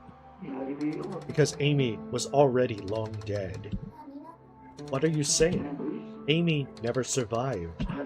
Ghosts don't exist. It's just as Daniela said. The one who answered the phone and took my gifts. It was all somebody else. It wasn't my daughter. Philip, where's all this coming from? A yummy clock pizza? It's not quite the clock tower game I was expecting. Amy can't be dead. You even said it was some sort of conspiracy. Daniela was clearly hiding something, and you went to save Amy, didn't you? Mary, do you still not remember? You of all people should know Amy died. What do you mean? Why are you acting like this? Then, who do you think you were speaking to? You already know the answer. I don't. Philip, you came all the way to the Blue Building to look for me. Right? Mary, you and me. We should have stayed away from each other from the start. Why would you say that? Didn't we see each other in front of the building? I tried to get a good look at you.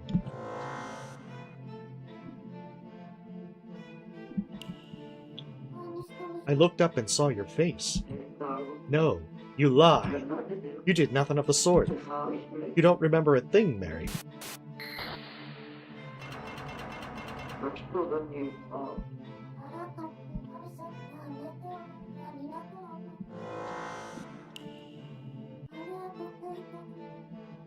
I wonder if he just, saw another kid that looked like Amy and was sending gifts to her. But I was too nervous to look at you properly. Well, we've met in person before, haven't we?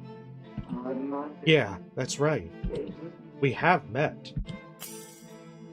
Because that would also explain how Amy could be dead and yet him having the calls with supposedly Amy. Back then, you kept staring at me, didn't you? I wanted to at least look at you while we spoke, but I was too scared. Yeah, I saw you at the Blue Building, right in front of me. You refused to make eye contact.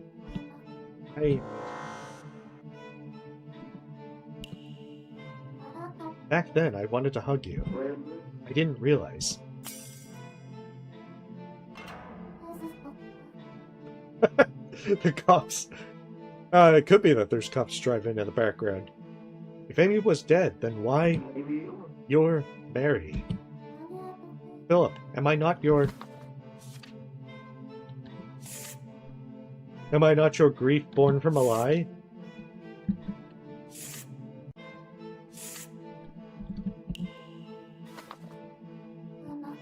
Philip's daughter. I'm your daughter, aren't I? Didn't we meet at the Blue Building? Yeah, we did. We met there all right. I was so desperate for Amy to be alive that I kept ignoring Danielle's warnings, until I couldn't stand it and went to the damn building myself. Get a grip on yourself, Mr. Schrodinger. Excuse me? You must refrain from using her to fulfill your own wishes. Ooh, that might be the case then. Mary was the replacement Amy. Using her? Stop speaking such nonsense. Amy is alive. And you don't know when to quit. Do you not remember your own words? You told me in front of Amy's grave. I'll accept Amy's death and move on. Yeah, but Danielle, I had my fingers crossed behind my back. Yet you sent her those plushies you made, every single day. Deep down, you knew, didn't you? You were projecting your wish for your daughter to be alive onto her. You always knew. That girl is not Amy. Shut up! Shut up! Shut up! Amy is alive. Mr. Schrodinger, even stubbornness has its limits. Fine, I'll arrange a meeting for you. Come to the facility later. Finally, we're getting somewhere. I just need proof that Amy is alive. Then come here right now. Let's put an end to this.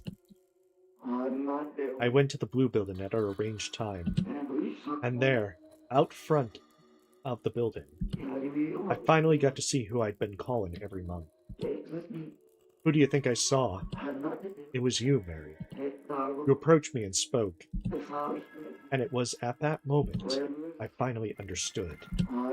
For the first time, it wasn't a phone call. For once, I heard your real, unfiltered voice. And that was the end. The end? The end of my delusion. The girl in front of me, who I'd been speaking to for half a year, Was an imposter. Uh-oh. Mary didn't do her tests. You are not Amy. In front of me was a girl, with her hair braided to look like Amy. You are not my daughter. Not your... Philip saw that Mary vented. Mary, you and Amy were really, really similar. Your voice, your hair, the size of your hands, all of it, just like Amy. You were so much like her, that even her own father would be tricked into believing she's still alive. Why would life play such a cruel joke on me? Mary, if you weren't so much like Amy, none of this would have happened. The more I looked at you, the more I hated you. The more I feared you. You look so much like her. But you are not Amy. That girl you loved. The girl you'd always loved so dearly. Yeah, it wasn't me. Wasn't me. I wanted to keep my promise to her. Your presents were not meant for me. And the person you wished to speak to, the one I really wanted to talk to, wasn't me. If the real Amy was still alive... Mary, tell me one more time. Why do you lie? Why do you pretend to be my daughter? Why pretend to be my dead daughter? My wonderful daughter, Amy. Why do you drag her name through the mud? Tell me. I don't know anything. Don't give me that. You already told me before. Before? Does this sound familiar? To make others happy.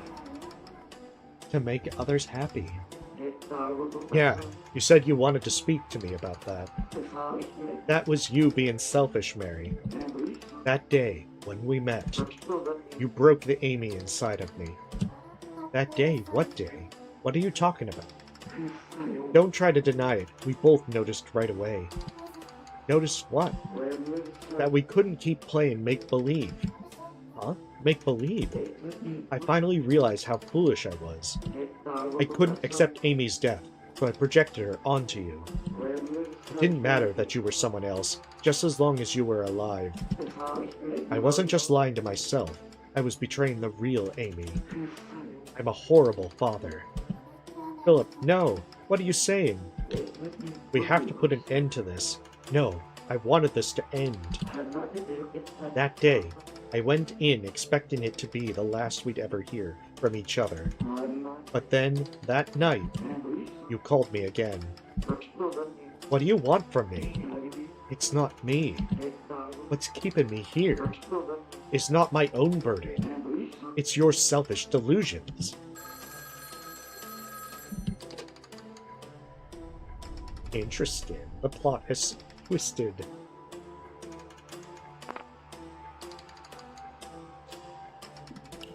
Hello, Philip.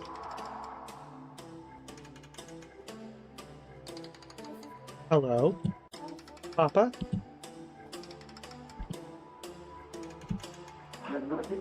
Who is this?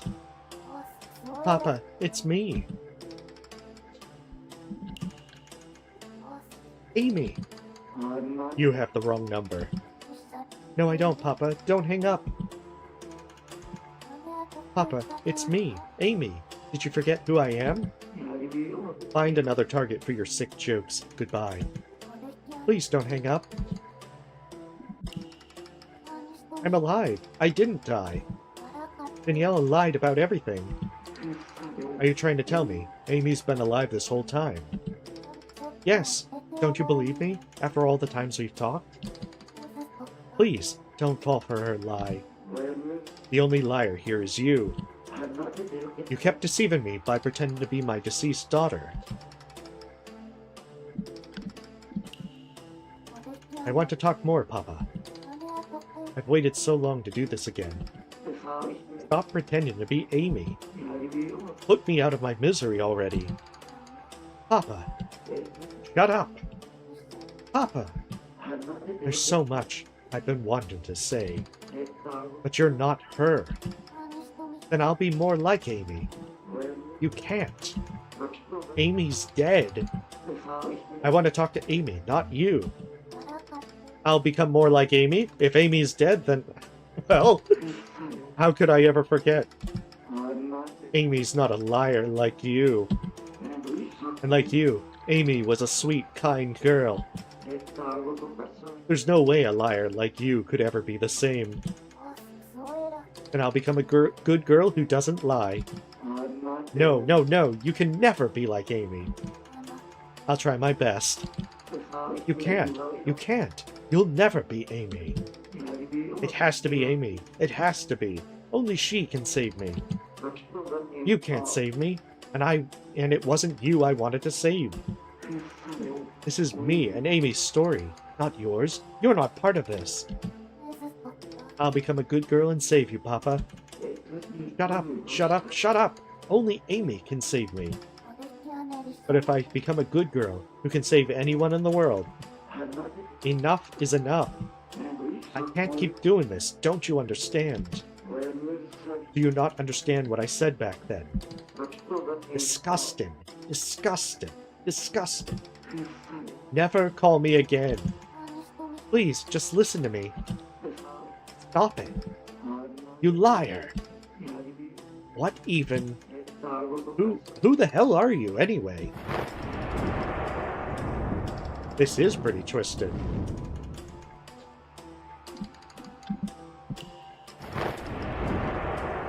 I am...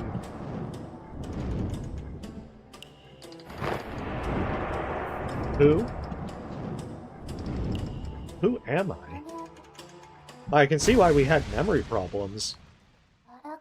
I am Amy. Who else would I be? So please, talk to me. Somebody, please, talk to me.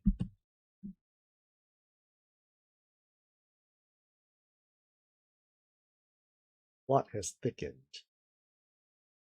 Oh, end of episode 4. We don't even finish Philip's thing because we can't save Philip. Interesting. Then we need the deep lore on Mary, particularly with the fire. Just a little more. I'm so close to remembering. So close.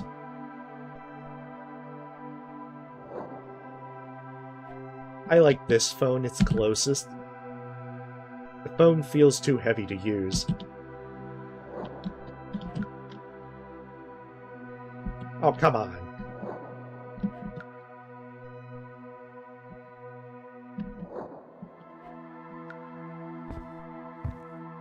I thought that one day I could catch up to Amy. Amy, who was like a moon to me. There's a piece of paper on the ground. What a surprise! Inside the huge plushie were lots of presents from Papa. One of them was a telescope. I love the night sky. Now I can see the moon, so clearly every single day. Mary said she likes animals. Maybe she'd be happy if I made lots of animal plushies for her? I better become a full-fledged plushie maker. Ooh. However I tried, I just couldn't catch up. But that's okay. I was making progress.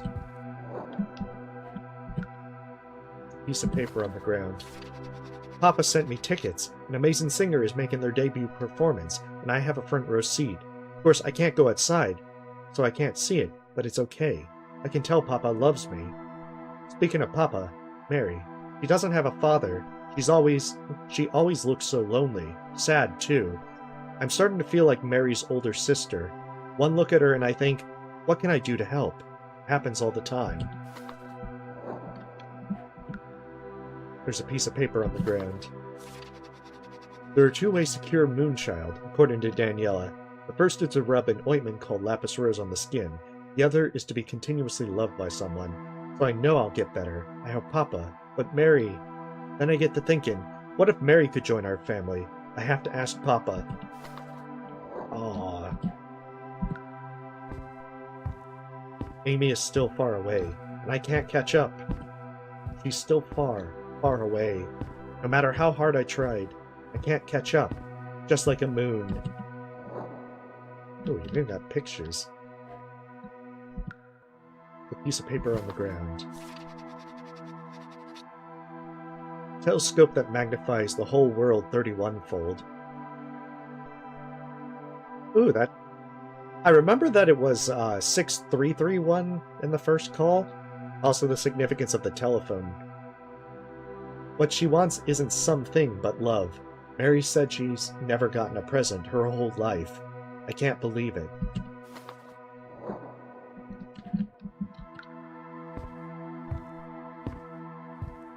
But it was also Amy who always gave me hope.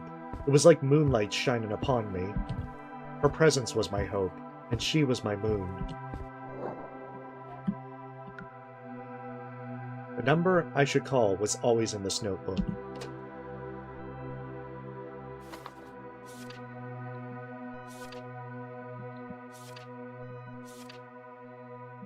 Okay, 1231.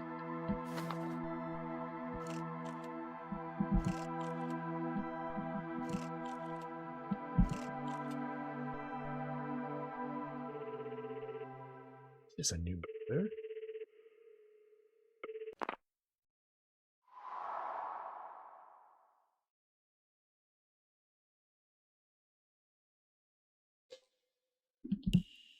Hello?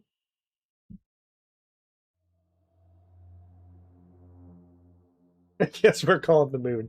Hamlet's writing the moon down and everything. Who is this?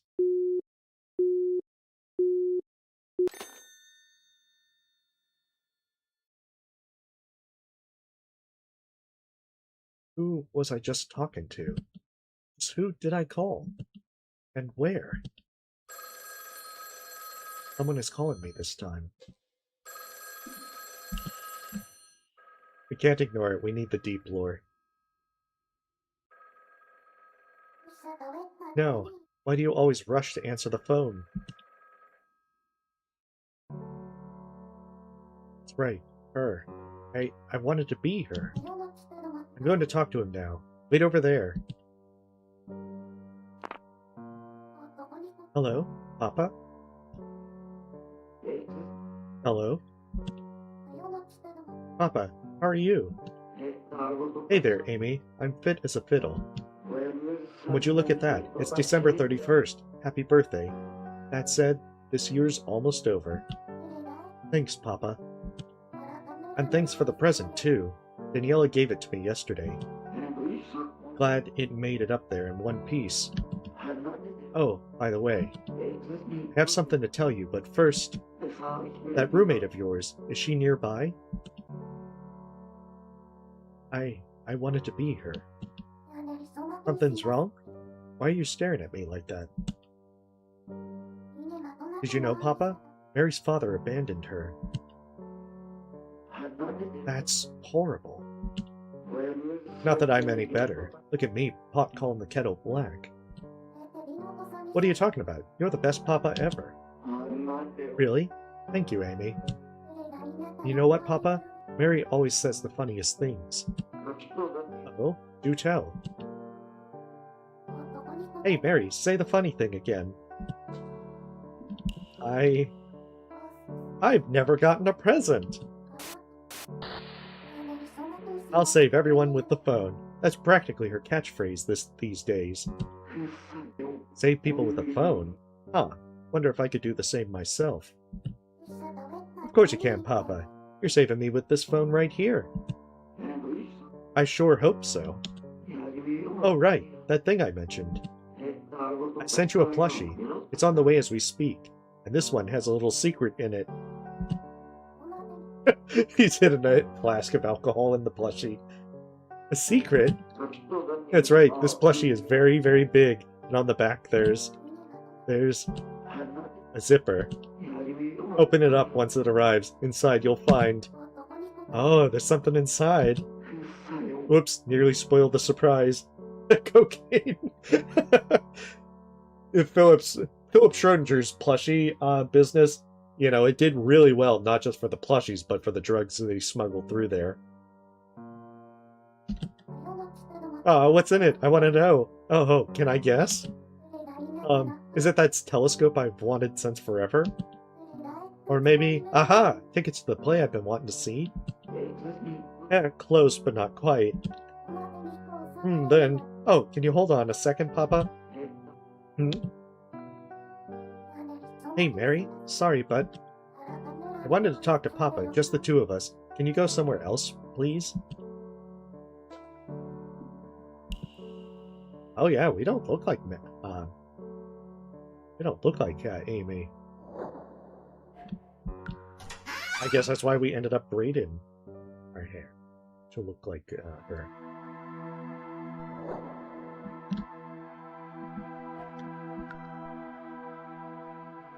A small bottle. There's a rose-like flower on the label. There's a strange picture on the wall. Two overlapping circles, one big, one small. The more I look at it, the more it looks like a big eyeball watching my every move.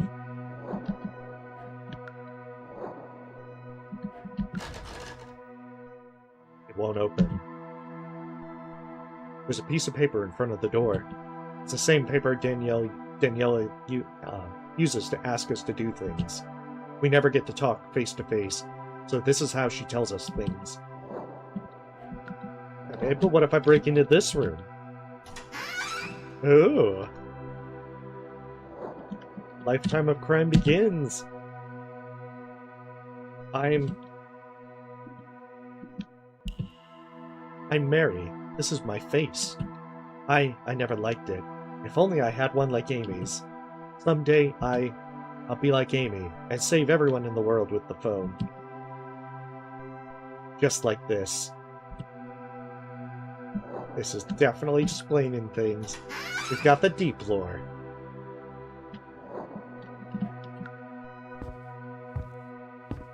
Amy had a wonderful papa. Me, I didn't have one. I know why Amy had a wonderful papa and I didn't have one. I know exactly why.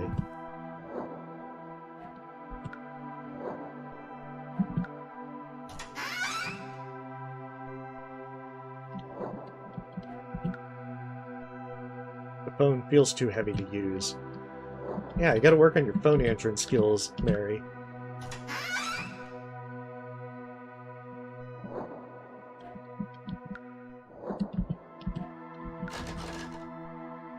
It won't open. Someone on the other side? Everything is so quiet around here, as if Amy and I are all alone. It's simple. I'm not a good girl, so I don't have a papa. Amy, on the other hand, is a good girl. That's why she has a wonderful papa.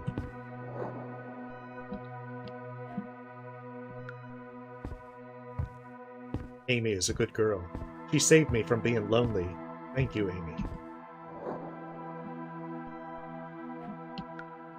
There's a strange picture on the wall. Two big overlapping circles, like the sun swallowing up the moon. There's something written here. We observe your every action. Well, that's not ominous. The door is locked tight and won't open.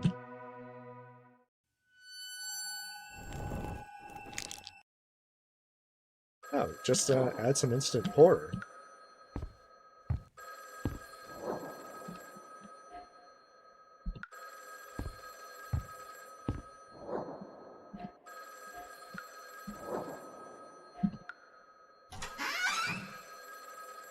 Is the phone on there?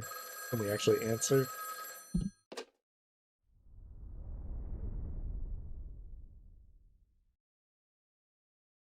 Hi, I'm Mary and I'll be your confidant tonight.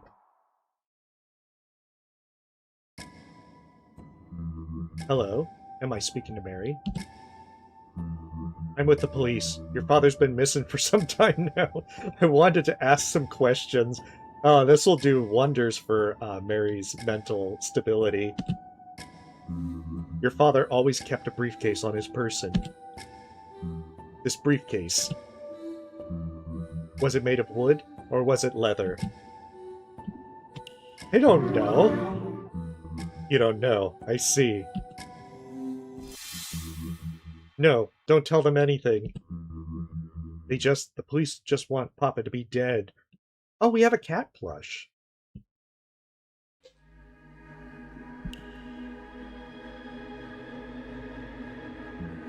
I'm Mary, and I can live on my own. Our answers are coming back to... I was defined to make others happy, and now I'm here. One more thing. We need this to find your father. The plushie does look adorable. It's about the contents of said briefcase. There was a telescope, theater tickets, and a bottle with a lapis rose label inside. This is important now. Be honest with me. Did your father always carry these items around in his briefcase? I see. I suppose I can't blame you. I plead the fifth. Don't talk to them. I'm begging you. Not another word. You don't owe them an answer. Papa will die the second you know the truth. You want Papa to live, don't you? You want to talk to him again, right? Then you have to believe he's still alive. Believe it into reality. Thank you for your cooperation, Mary. For context, your brother's briefcase was found washed up on the beach. Thing is, we still haven't found him yet. More to the point, no one we've talked to has been able to confirm his passing with their own eyes.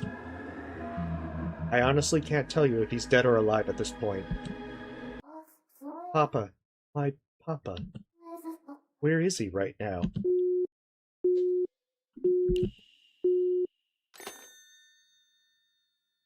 Definitely explaining why she latched onto Philip after Amy passed.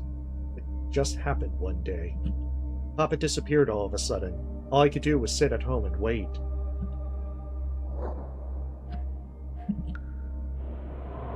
So then the question is, how did she survive the fire? I never knew Papa's number. He always called me instead.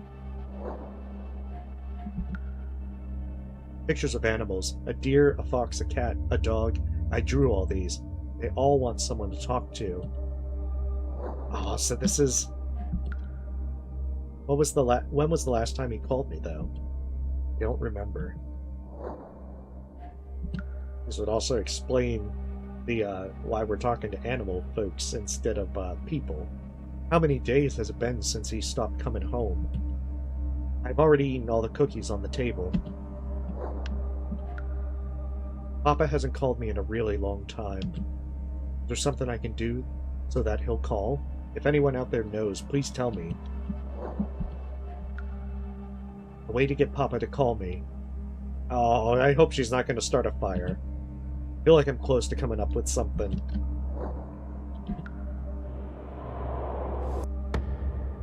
Papa, please, call me. Oh, I know. I'll just set the room on fire. Papa will come save me if there's a fire.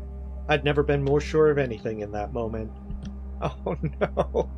And when I imagined the room in flames, it actually started burning. But everything is burned up, but Papa still won't call.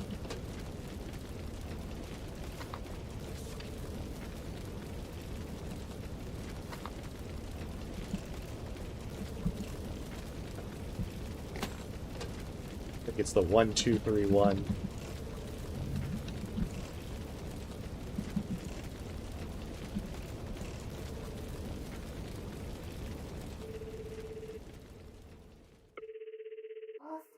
Someone, anyone, please talk to me.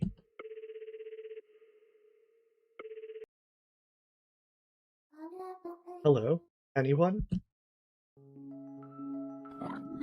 Hello, may I ask who's speaking? Would you talk with me? Sorry, who is this? I just want to talk with you. How do you mean? I don't know who you are. I know, but I want to talk. To a complete stranger? What's wrong with you? Never call this number again. Wait.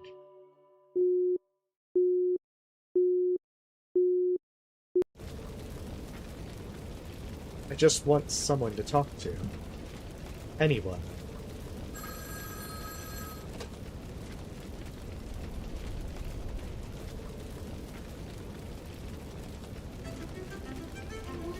Papa, help! The house is on fire!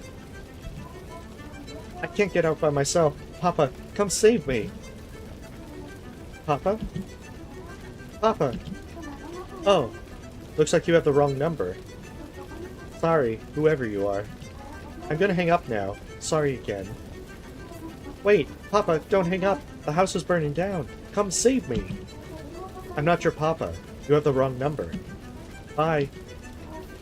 Don't hang up. My house is on fire. Your house is on fire? Why are you sitting there talking then? Run! Get outside right now. You're lying. Your house isn't really on fire, is it? Ooh, we've been a compulsive liar all this time. I can tell. Houses roar when they burn. It's like the whole world gets swallowed up by fire and earthquakes at the same time. I know because I burned down my own home.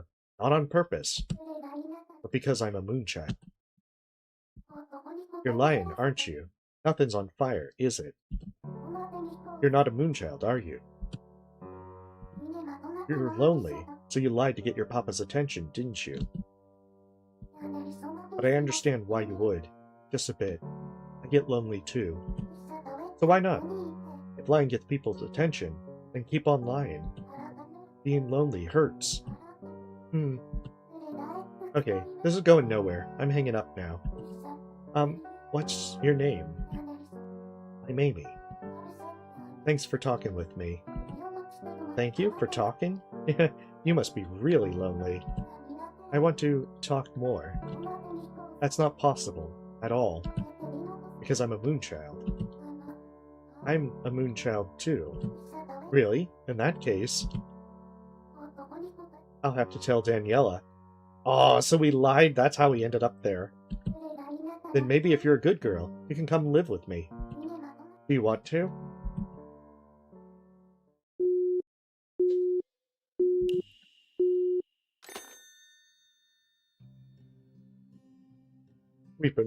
It's been all built upon a house of lies. Finally have a friend to talk to. Well, what do you think? We'll be living here together from now on. You should be thanking me. You're only here because I asked Daniela a favor. She's going to be watching you very closely to see if you're really a moonchild or not. Very, very closely.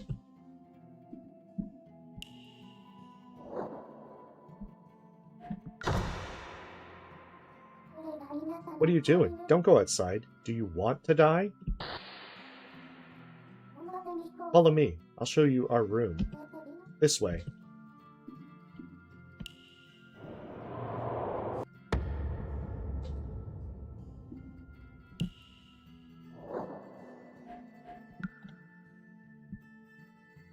Big circle being swallowed up by a vortex. Looking at it makes me feel I'm about to get swallowed up too.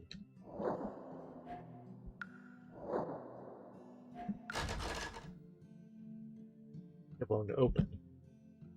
There's a piece of paper in front of the door. That's what Daniela writes on when she wants us to do stuff. She has to write stuff down like this since we can't talk to her face to face.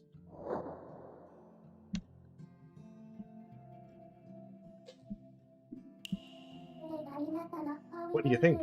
With all these paintings around, it's almost like living in an art museum. You'll feel right at home before you know it. What's wrong? Let's not dawdle around.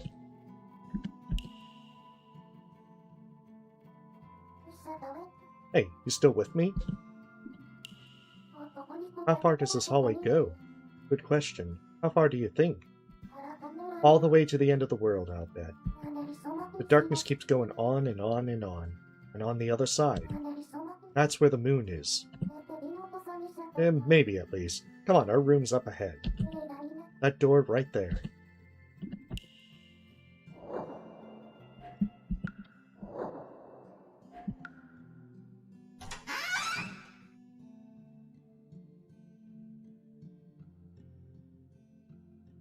We only saw one bed in here, so I wonder if we're like sleeping on the floor. This place. We know this place. From now on, we'll be living together here in this room. First, some ground rules. Don't touch the phone on the table without asking me. Why? Because it's a full moon tonight. You don't know what that means? It's fine. Anyway, let's get along, okay?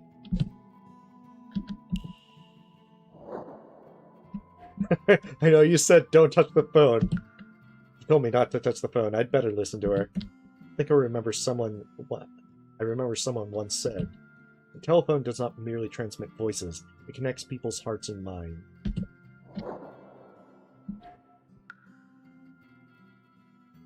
That bottle looks familiar. There's a lapis rose on the label.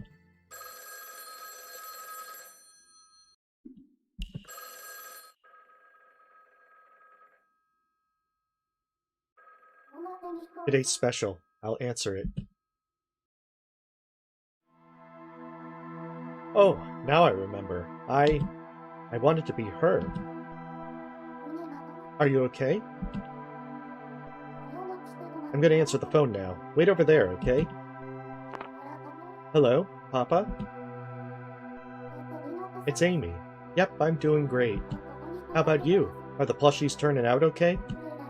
Oh, guess what, Papa? I have a friend with me now. Yep, a new girl came to the facility. She's behind me right now, actually. Her name? Oh, I never even asked. Hey, what's your name? My name is... My name's Mary. I'm Mary, but I have to pretend I'm Amy. I have to pretend I'm Amy. No, I have to keep pretending I'm Amy. Mary, you've yet to reclaim yourself completely. There's still a great many things that you must confront.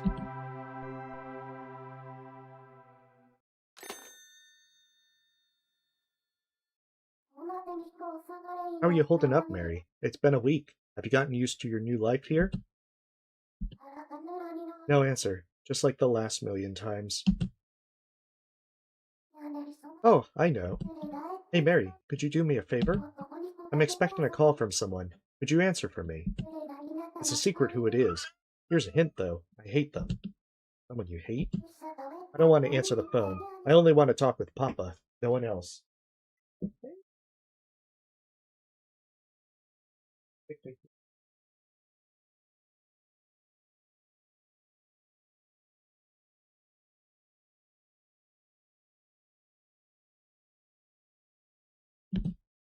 Wait, other people can call this phone? Anyway, I'm heading out for a bit. Look after things while I'm gone. Bye-bye. Where's she's going?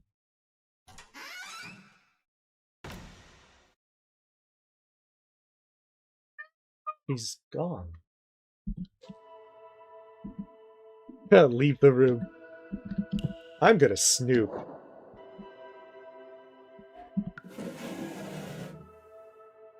Inside the drawer, there's a scrap of paper.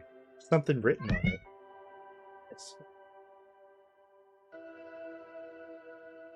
I should put it in the diary. Mary, it's not your fault. Save Papa.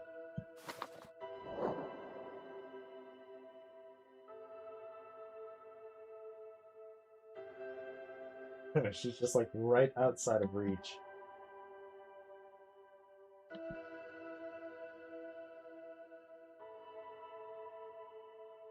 I'm trying to coax her closer so I can pet her. Strange book. There's no title on the cover, just a picture.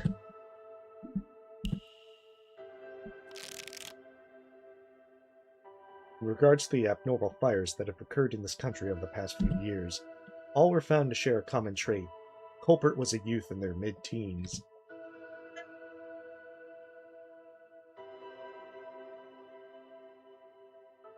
What's more, each and every one of them have and continue to vehemently claim innocence. 1 second. Let me scooch over and give her some.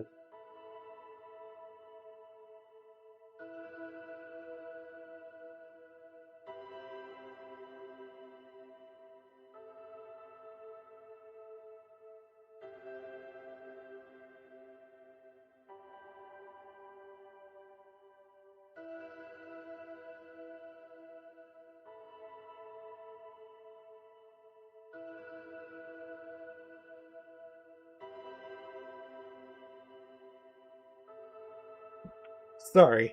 She's working under the premise of, I don't come to you, you come to me.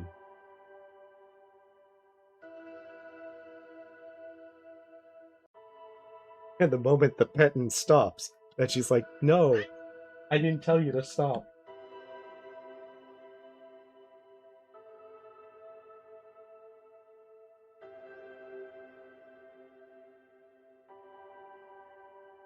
I didn't do anything. I passed out and woke up surrounded by fire. The youths in question have never once changed their stories. Yes, she has in fact desired much attention. This leaves two possibilities.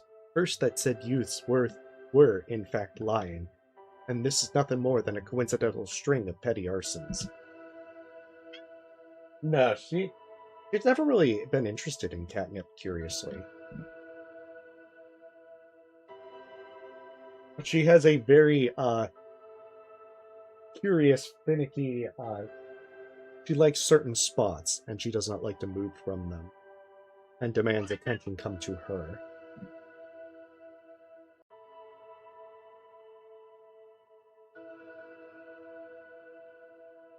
Like, she just has to walk 2 steps over, and I'd be able to pet her while playing. But, no, she just wants to be right outside of reach. Second, that they are being truthful, and if their testimonies are to be believed, that they unexpectedly lose consciousness.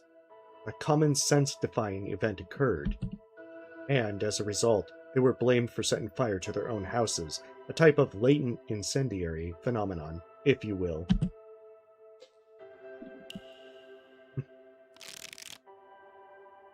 Thus, a group of scientists from across the country gathered together in an effort to prove or disprove the youth's claims once and for all. An out-of-use astronomical observatory was remodeled to serve as their facility, and the youths were relocated there. The youths consisted of 4 boys and 6 girls, each between the ages of 13 and 17. The scientists' objective was to witness the moment the phenomenon occurred with their own eyes. The results of their research into the latent incendiary phenomenon are as follows.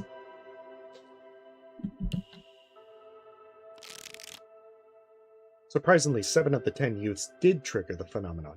Each of the 7 set fire to their assigned quarters without volition.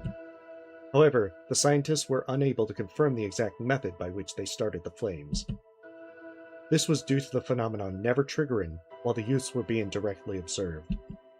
Only in moments where they were unsupervised or moved away from the observation spaces did flames appear. One researcher was quoted as saying, "The phenomenon will never occur while under our observation, therefore it cannot be proven at this time."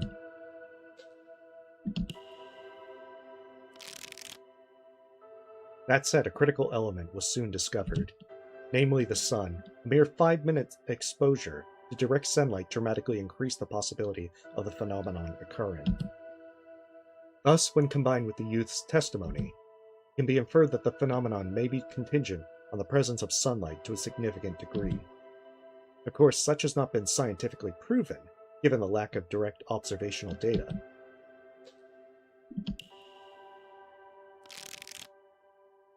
One researcher theorized that hormonal stress from puberty was the cause. They set those fires, I tell you. Liars they are, one and all. Ever heard of the kid who cried wolf? Somehow they're convinced lying's the only way to get an adult's attention. They're pups howling at the moon. Why are we giving them the time of day? Their doubts over the project's merits were clear.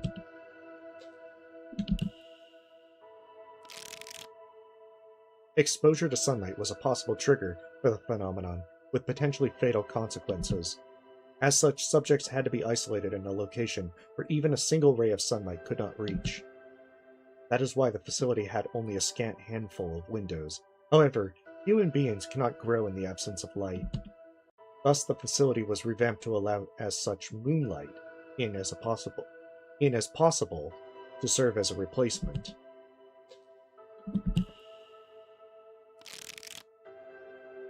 In a sense, the youths came to seek moonlight rather than the sun.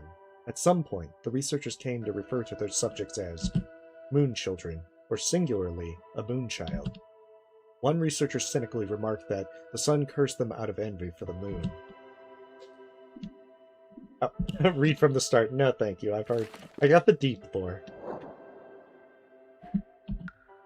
Something about this phone feels warm. It's not like the one at home. This one must have carried lots of nice, warm words.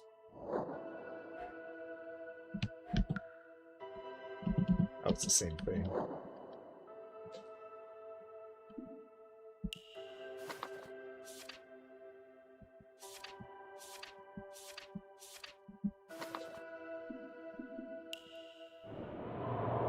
Can I leave the room?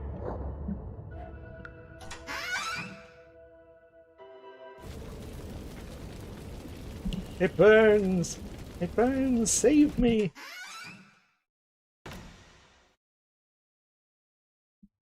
What I saw on the other side of that door was a wall of fire. That's the room where the me before I came here lived.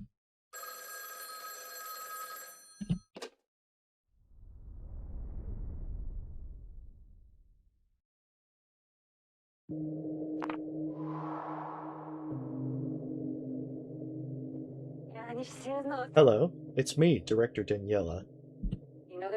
Am I speaking to Mary or Amy? It's Mary. Oh, Mary, is it? My, I'll have to pay closer attention, else I confuse the two of you myself. Regardless, close the window this instant, Mary. It's been left wide open. I trust you understand what would happen should it be left open past sunrise? Or do you prefer dying in agony as the whole building goes up in flames? Hang up the phone and close the window this instant. We are observing you at all times. Never let that fact slip your mind.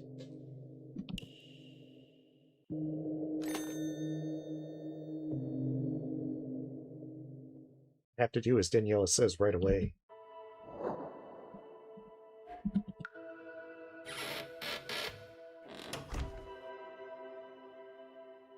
The window's closed now. The room's getting darker and darker.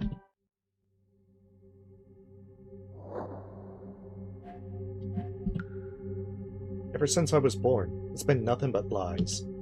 Is lying really all that bad? I'm not sure, but for me, lies are like hope, and hope can't be a bad thing, right? Whatever isn't true is a lie. The feelings that make you want to lie are no lie. I'm pretty sure my papa isn't alive anymore, but no one will tell me the truth. It's all one big I don't know. So to me, Papa keeps dying every day. It hurts. It really, really hurts. I want him to be alive, in my mind at least, so I don't need the truth. All I want is hope. My own hope. I don't care if people call me a liar.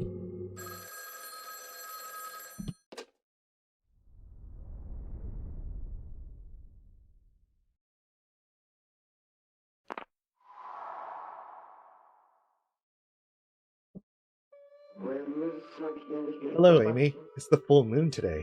The one day out of the month we can talk. Thought I'd call first this time, just for a change of pace.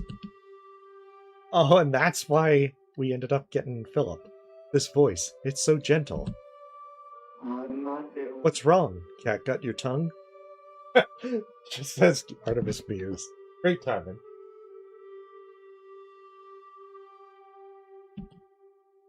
Just once. Just one time. That's forgivable, isn't it? Papa. That's right. I'm your papa. Your one and only. Call me Papa all you want. Papa. I'm your papa. Say it as much as you want. Say something, why don't you? Speak when you're spoken to. Papa. I said answer me. Papa. Don't you know any other words, damn it? Hello? Amy, is that you? Why won't you say anything, Amy? Amy, listen. I want to come see you. I want us to live together. I've never said this before, but feel like I've done you wrong. I've been so preoccupied with work, I haven't come to visit you. Not even once. The moment you're home, I'm going to give you a big hug and tell you I love you. Love you so many times. I've asked Daniela to let you go many times already. He hasn't budged yet, but mark my words, I will bring you home one day. Can you wait until then, Amy? Amy, can you hear me? Mary, who are you talking to? I told you the full moon means it's my day to pick up the phone. No, don't hang up! Why, Mary, why did you just hang up like that? That was my papa, wasn't it? Why were you talking to him at all? His phone only connects to the outside during the full moon. Daniela made it that way. Now I have to wait a whole month. I can't wait that long to talk with Papa again. Why don't you just call him right now, then? I'm sorry. Let's call him back right now. We can't. Daniela is watching us, remember? Maybe we can ask her to make an exception? That won't work. Daniela hates me. I'm sorry. Tell me, what did you and Papa talk about? Nothing. Really. Liar, I know you said something. I've seen how you stare at me when I talk to him, always with that jealous look in your eyes. Nothing. Liar, I know you did. Why else would you have been smiling like that? Actually, we talked about you. Huh? Me? What did Papa say? He said he wants to live with you. Oh, is that why she leaves the facility? Really? Papa wants to live with me. Yes. Then he wants to be with me after all. She couldn't wait a month, so she leaves, and then she dies. Papa, so do I. We will live together. Don't worry, Papa. I'm on my way. Right now. What, now? Yep, right now. I'm going back to Papa's house. But Daniela will never let you go. Don't care. I'm done with this place. I'm going to Papa's house right this second. Can you give me a hand, Mary? I need your help getting out of here. How convenient that they're not being observed right now. Can we really do it? Do you even need to ask? You ran away from home to come here. I asked Daniela. You worked up the courage to make the journey here, right? Yes. So help me out this time. Together, we can do anything. Okay, I'll help you, Amy. Into an early grave, it seems. Thank you, Mary. Come on, turn that frown upside down. Okay. I know exactly how you feel. Painfully so. Mary, can I ask you something? You know how, a long time ago, just once, you really were in a house fire, right? I couldn't save my plushie. It was burning by the curtains before I knew it. I let it burn. It was so special to me, but It's okay, Mary. I'll make one for you. Someday, I'm gonna be a plushie maker. I see. I'll make lots and lots of plushies just for you.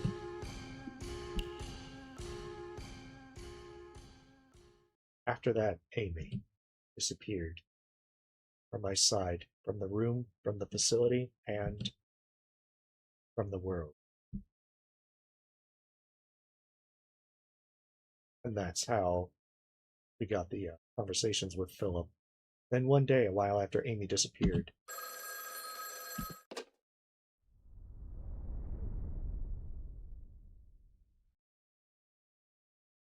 started our lies. Hello? Mary, listen quietly to what I have to say. Amy has died. She was in sunlight somewhere far from the facility and died in the fire. Apparently she climbed into the large plushie in your room and went outside wearing it like a suit. It wouldn't surprise me if the plushie ripped open in places along the way. That let in sunlight, which reacted with Amy's skin and set the plushie ablaze with her inside. She burned to death. That is all we know. Mary, you understand what this means, correct? No one was present to directly observe Amy catch fire, and our research has hit an impasse. So Mary, I ask you this. You didn't see Amy burning inside the plushie with your own eyes, did you? I don't know what you're talking about.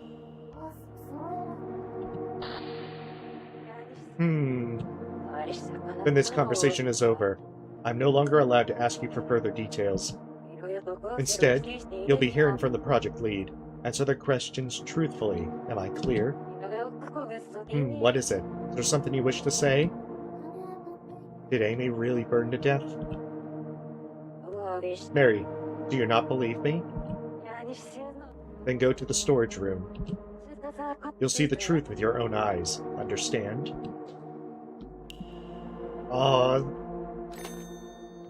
We have built up this with lies upon lies.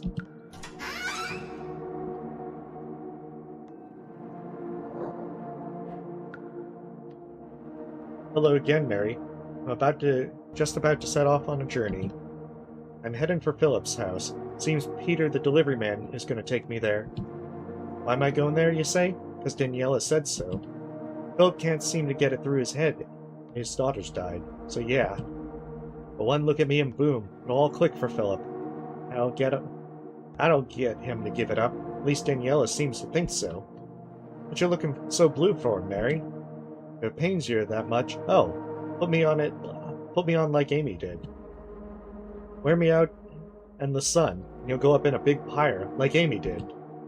And Amy burned clean through, she did. Not like your little lies, Mary. Oh, a pun just hit me. A thumping good one-liner. Put down the phone and put this down like you put down Amy. Perfect, ain't it? What's the pun master Mary say?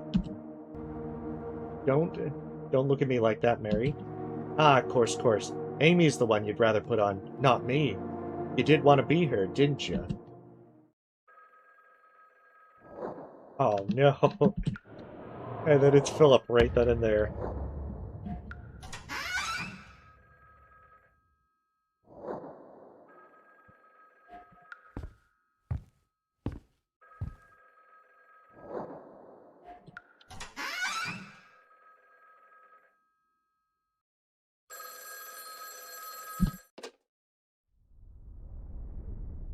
Just getting worse and worse with the mountain of lies.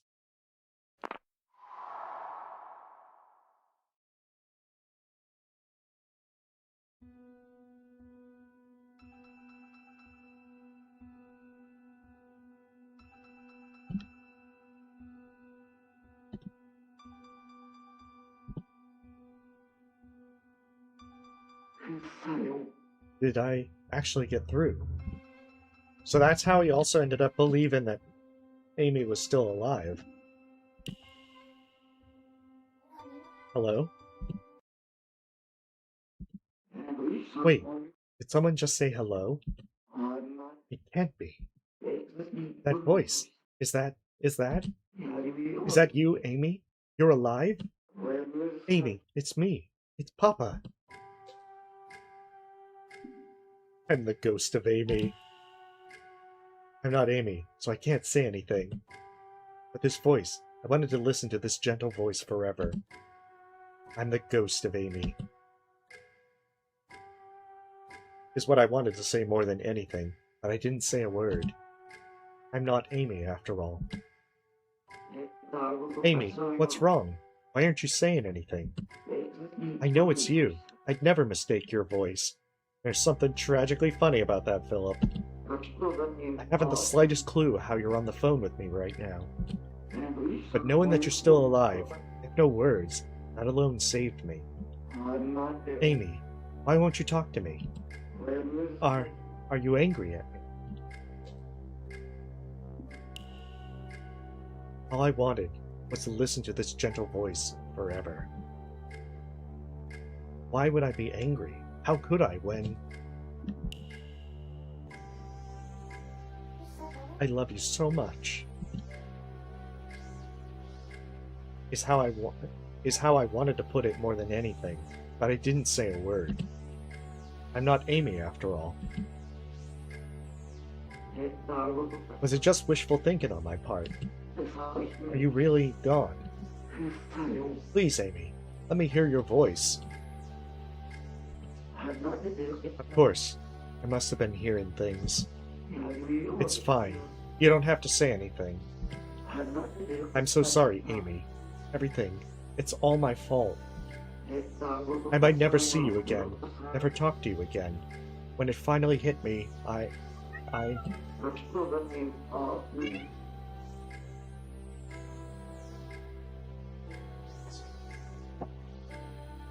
Just know that today, I want to talk to you until you've had your fill. You know what? I've got an even better idea. I won't work today or tomorrow. We can chat the night away. If only I had a papa like this. No, let's try not pretending. I won't pretend to be Amy. Unfortunately, that's not an option. Amy, what's wrong? Did something happen at the facility? It's okay. You can tell me. Did Daniela get angry with you? Amy, please listen when I say. You can talk to me about anything, anytime, no matter what it is. We'll figure it out together. Is something bothering you right now, Amy? I'm not Amy. Ah, that's it. I know why you're angry, Amy. The last time we talked, you said you wanted to be a plushie maker just like me. And I said, keep dreaming, kid. And then hung up. That was a horrible thing for me to say. I'm really, really sorry. Come here.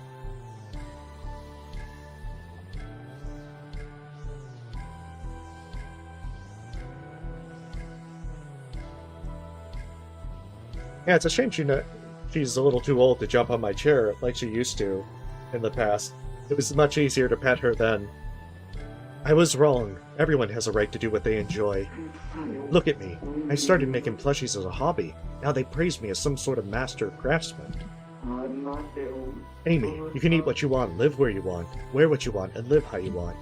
If you want to, wear that big plushie like pajamas even, go right ahead.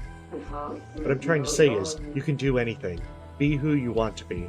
If you want to follow in my footsteps, I'll be your first and biggest fan, for sure. By all means, make mountains of plushies, and be a better designer than I ever was. Please, Amy, answer me. You don't have to shoulder this all by yourself. Now what? Amy, please, say something. Papa's worried about you. You don't have to shoulder this all by yourself.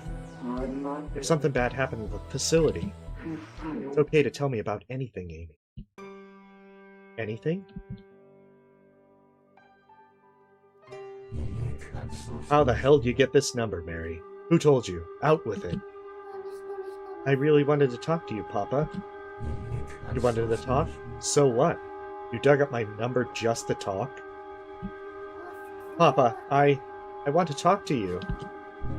You know what? Fine. I'll call you later. Not sure when, but I'll call you sometime.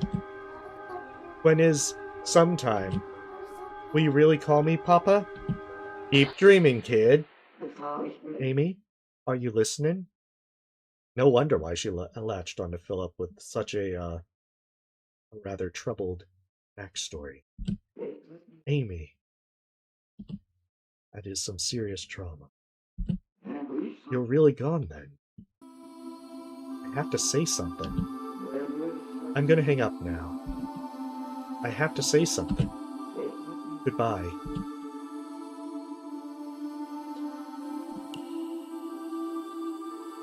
Wait. Don't say anything. I can't say anything. But I have to say something. I'm gonna hang up now. I have to say something. Goodbye. Yeah, see, it just pushes you into it. Wait. Yeah, if you try not to say anything. Just saying Papa wouldn't hurt, would it? Not when I finally found someone. Someone precious is on the other end. But I won't be loved as me. Who are you? And that's why we pretended to be Amy. What I really want to be. Put Amy on.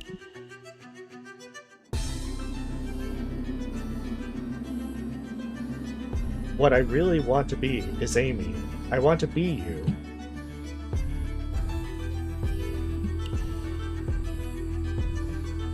Thanks, Papa. It's me, Amy. What? Amy? But that's... You... Is it really... But you're dead. How come you sound so alive right now? Are you crying, Papa? Aren't you angry, Amy? Don't you hate me? You were the nicest father a girl could have, Papa. But I couldn't do anything for you. You made that plushie for me, remember? Yeah, but that was one thing. I should have come visit you at least once. I wish I could have held you and told you I love you so many times. Papa, I know how many times you begged Daniela to let you visit. There's so much more I could have done. I should have loved you enough to try. Papa, Someone's coming. I have to go. Amy? Sorry, Papa. I have to hang up. Amy, what's wrong? I want to keep talking. Please don't say you have to go. It's okay, Papa. We can talk again later. And we'll talk like we always have. Papa, I'll sneak away to call you. On the next full moon. Ooh.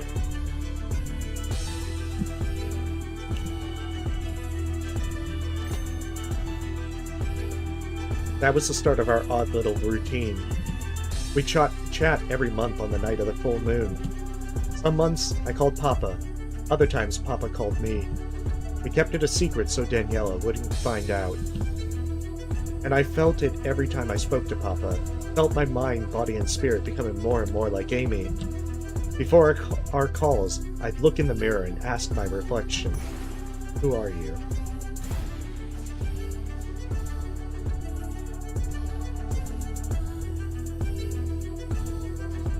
Who are you?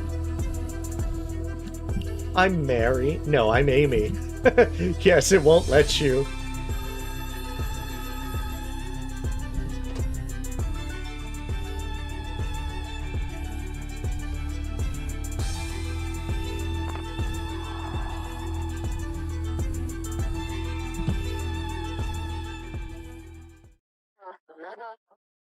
One second. It's acting up. Okay. I'm not sure why, but sometimes it does things like flicker. It's me, Daniela. As stated countless times, I am always watching. I see your every movement. Thus, it's pointless to hide anything from me. Am I clear? Now, answer me honestly. You are secretly calling Amy's father Philip every month, are you not? Not only that, you do so while impersonating his deceased daughter, Amy, correct? Why do you do this? What is your intent? I'm not doing that. You got no evidence. Spare me the act. I just told you I see your every movement. Consider this. Why is it that there's a phone in your room in the first place? Not so you can have friendly chats with Philip, I assure you. That phone is but one of the observation devices used to determine if you are, in fact, a moonchild. Why am I wasting my breath explaining? It'd only fly over your head. Regardless, Philip is the problem. Your actions have made him a thorn in our sides. He's a good person. A good person, For you, perhaps, but for us he's nothing but a problem. As we speak, Philip is going around town claiming Amy is still alive, and that facility is hiding the truth. And it's all your fault, Mary. All the false hope you've given him. Do us a favor, Mary. Get yourself to the front door, right now. Am I clear?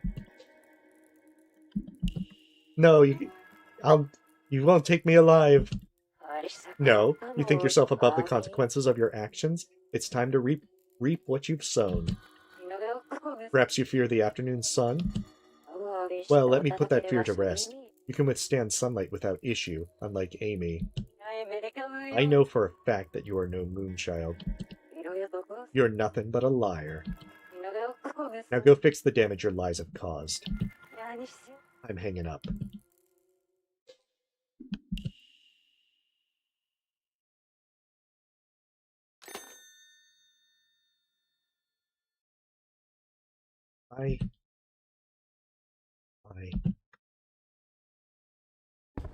I've been found out. I went to the front door. See Papa waiting outside.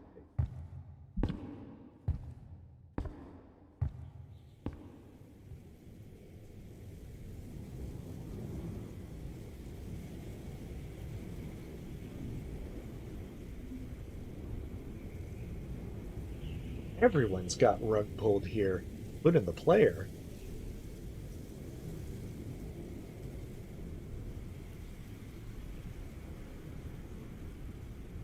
Wow, you just like completely broke his dreams, Mary.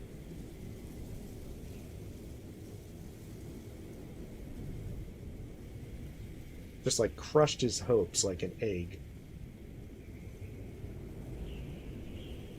Papa said one thing, turned around, and left. What he said, I can't get it out of my head. Papa never called me again after that.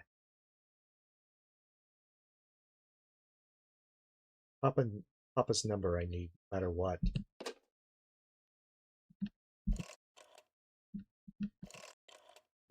Yeah, I can see why Mary did this, particularly as a kid, but oh. Especially with all the trauma. Very neglectful father. Won't go through. Papa never called me again after that. Yeah, it's different. Yeah, it's actually Philip's number. I know, and it's like the worst possible setup because Amy only left because Mary got the call. Yeah, she is apparently a hardened hooligan.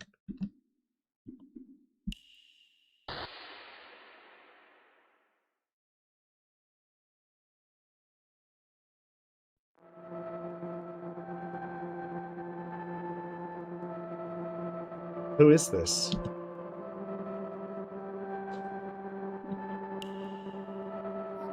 Papa, it's me, Amy. You have the wrong number. No, I don't, Papa. Don't hang up.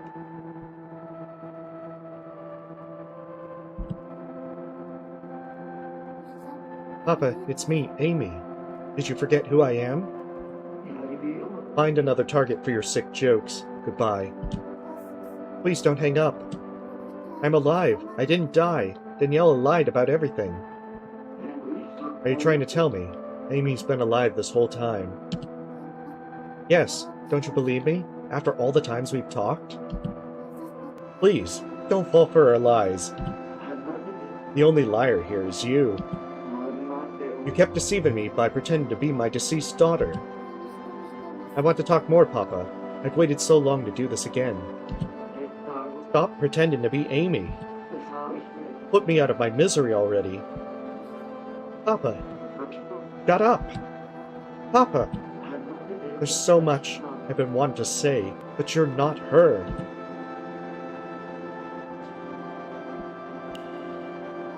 Then I'll be more like Amy.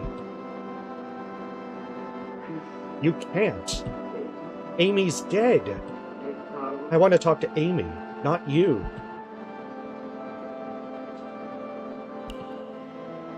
I'll become more like Amy. How could I have ever forgotten? Amy's not a liar like you. And like you, Amy was a sweet, kind girl. There's no way a liar like you could ever be the same.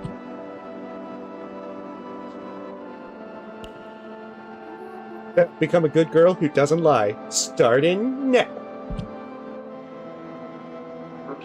No, no, no. You can never be like Amy. Try my best. You can't. You can't. You'll never be Amy. It has to be Amy. It has to be. Only she can save me.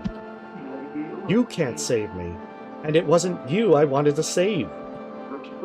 This is me and Amy's story, not yours. You're not part of this. I'll become a good girl and save you, Papa. Shut up! Shut up! Shut up! Only Amy can save me.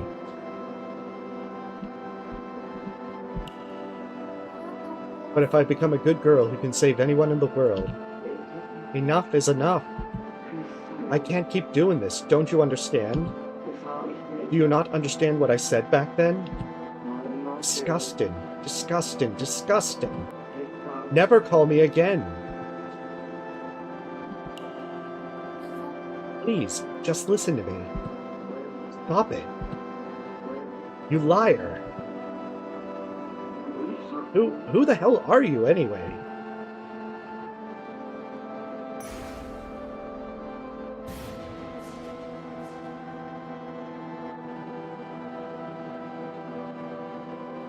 Who am I? Yeah, we don't even get an option to be Mary. No, I'm Amy.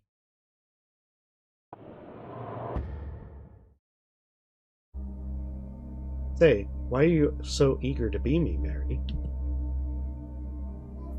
Why? Because, you want to be loved, right? Then come over to this side. Don't be on that one. This side's the one that gets loved. That one does the loving. Do you understand what I mean?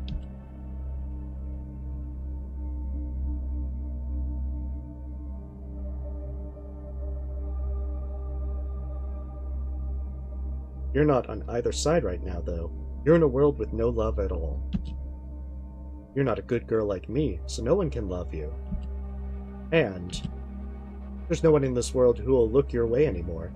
So even if you try to be good with all your might, no one's gonna notice you. Do you understand what I mean? So if you're gonna try, be a good girl enough to save the whole world.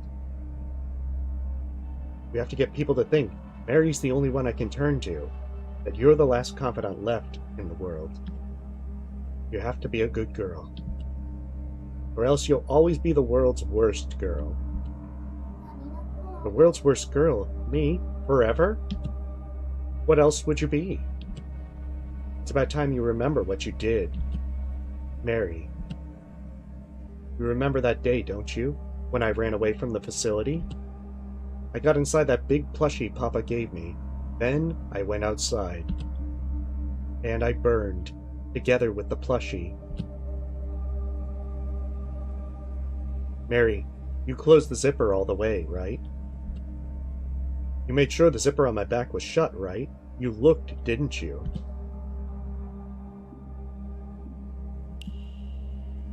Oh, so that's your excuse. True, I never did ask you to check my back, but still. I wanted you to look. I wanted you to make sure it was closed. Oh, so we've got her, like, doubly killed at this point. Poor communication and negligence. Good luck with those excuses holding up in court, Mary. Sorry.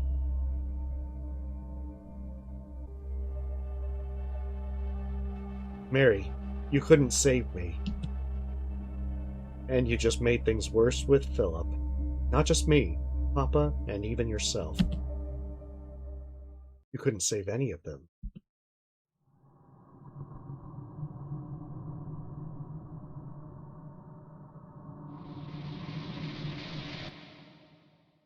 They got like some Maury kind of stuff going on. Hello? How have you been? I've been looking forward to this day.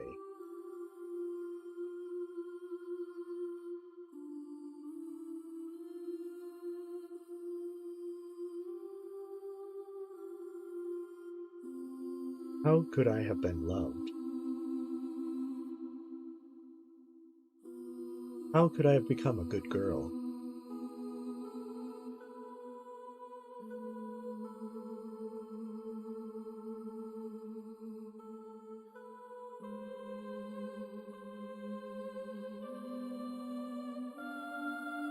How could I have been special to someone?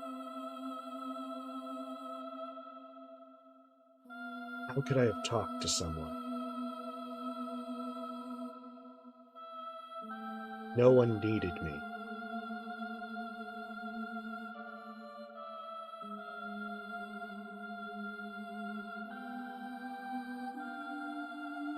No one in this world needed me.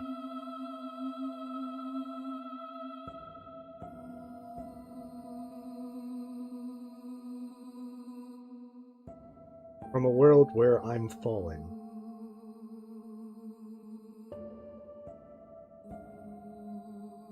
to a world where the moon is fallen.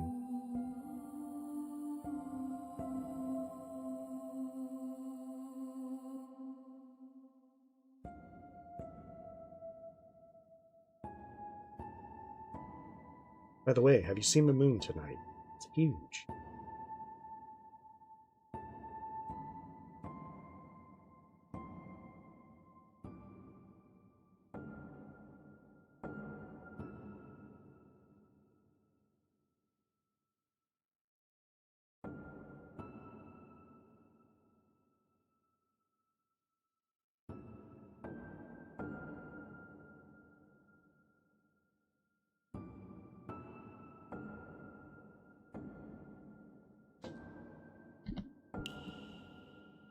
The Mary you've always seen doesn't exist anymore.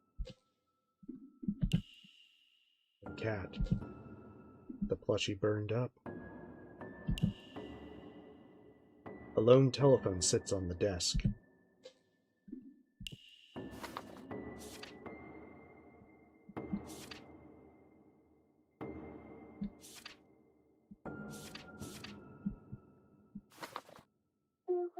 Mary is gone now. I suppose introductions are in order, yes? A pleasure to speak with you, Observer. Yes, I'm addressing you directly. Come now, take a good look at me. The one with whom I make an eye contact with at this moment. You can hear my voice, yes? Excellent. That's one worry off the list.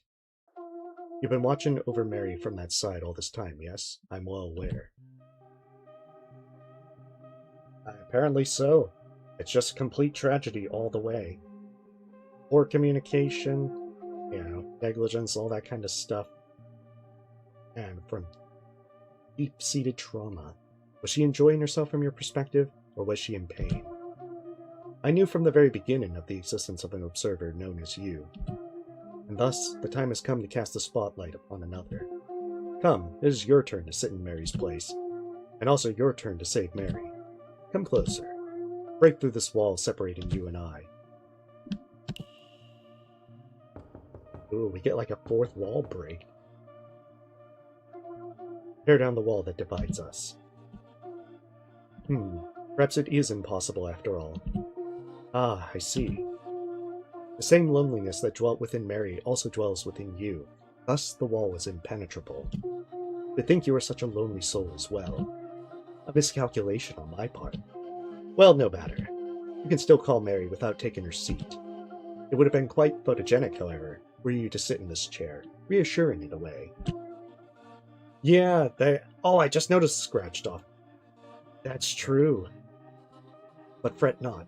I definitely think that the animal bit things are based on the drawings that she did, which is why only she appears as human. But fret not. You may stay seated right where you are. I wish for you to depart on a venture to save Mary. Now be on your way, she awaits you.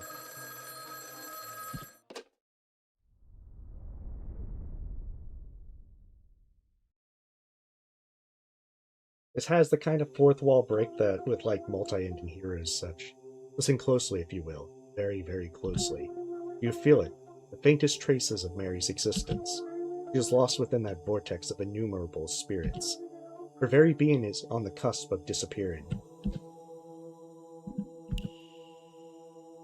What's happening?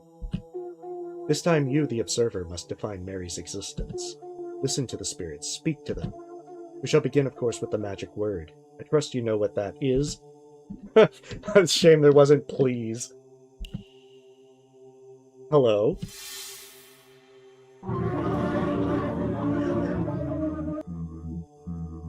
Yeah, it is very, unfortunate. It's like one of those things of events where they just keep going in the wrong way the entire way. Where's Mary? The one who was listening to us all this time.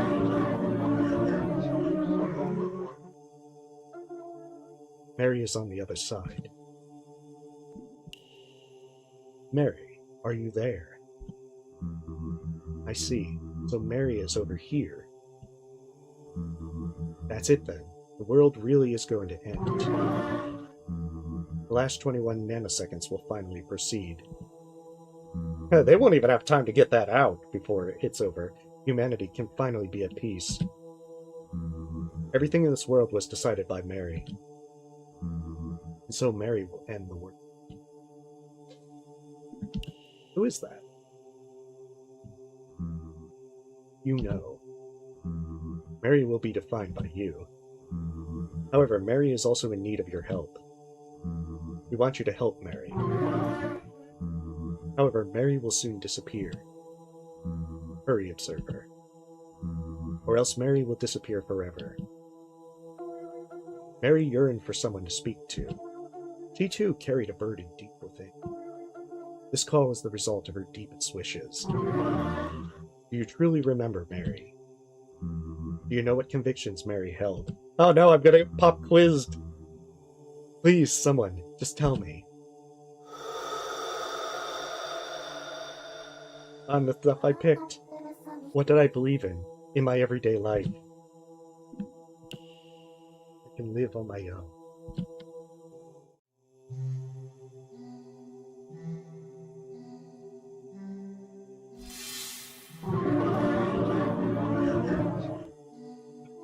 No. It's like, I didn't expect to be quizzed on it. I had no choice to believe. No choice but to believe I could fend for myself.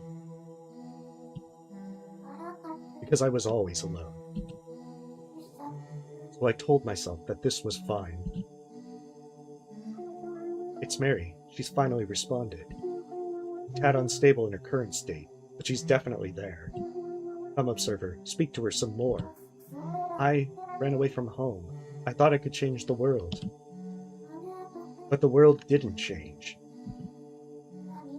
Something dark and ugly took root in my heart, and it kept growing bigger and bigger.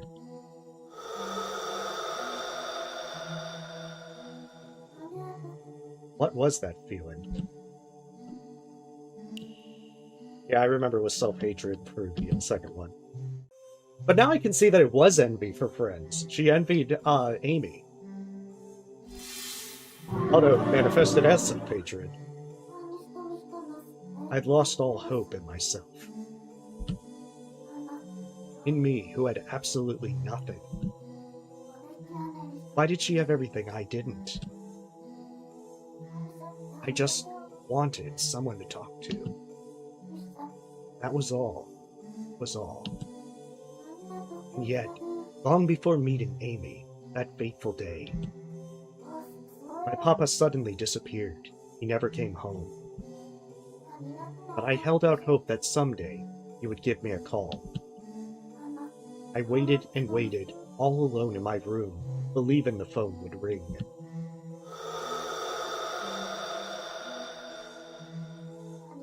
But did the phone ever ring? Believe it into reality.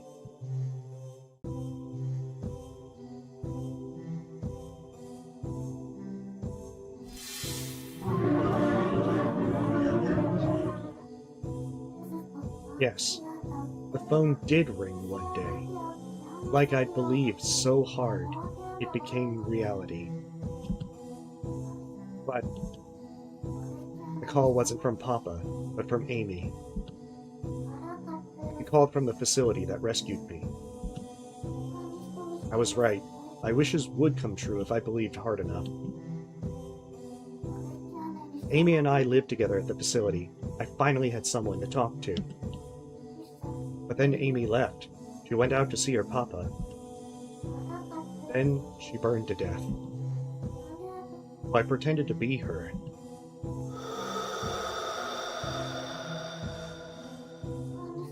And spoke to her Papa in her place. But why? To make others happy.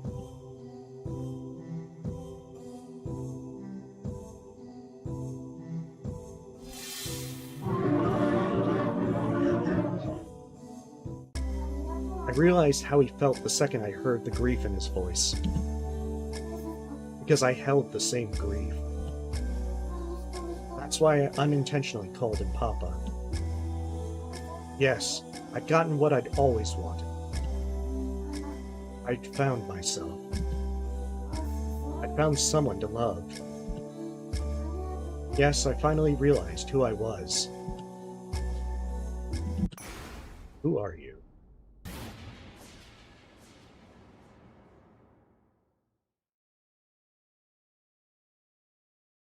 Yeah, I think it was intentional, which is very understandable, but keeping that going so long is pretty wrong. Name is Mary. No one shares the same grief as I do. Goodbye, Mary.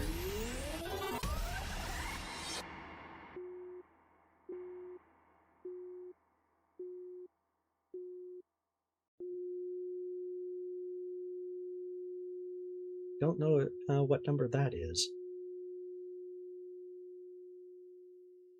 Quite the kaleidoscope.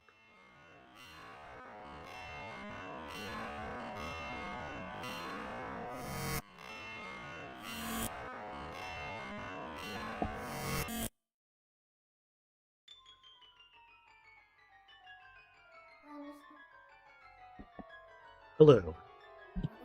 My name is Mary. I'm the world's last confidant, and the one link between everyone in the world. I exist to save everyone's spirits. You've seen your share of pain and sadness too. Please share it with me. Tell me your story. Where do I start? On a rainy day I was born, it was really hard. Tell me about you, Mary.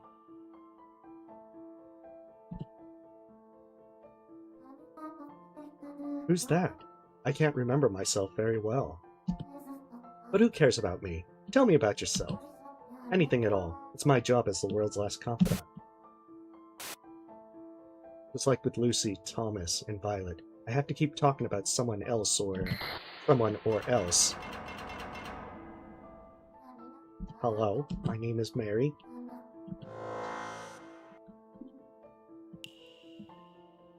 You've been through a lot, Mary. Who's that? Mary, who's that? And I've been through a lot? No, not at all. Never mind me, I want to hear about you. After all, I'm the world's last confidant. I see.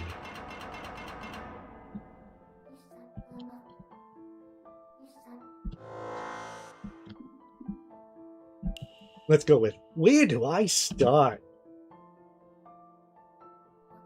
Great, I want to hear all about you.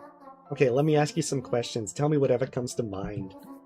I'm happy just talking. After all, I'm the world's last confidant.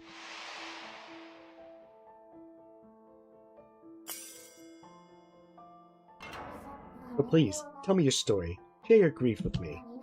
You have people important to you, don't you? Tell me about them. You have a special someone you've longed to speak to? Ooh.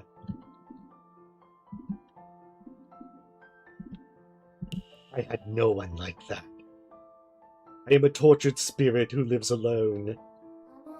Oh, you also had no one to speak to. I was right. We do share the same grief.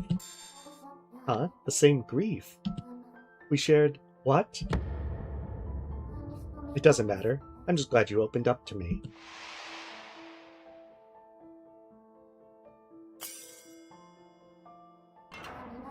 Everyone I met wanted someone to speak to.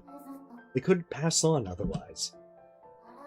If the world was about to end, would you want to talk to someone? I can't die without speaking to someone. Ooh, well, this one sounds good. I want to talk to someone until the world ends.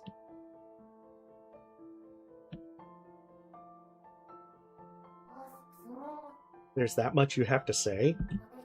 You must have had an important someone. I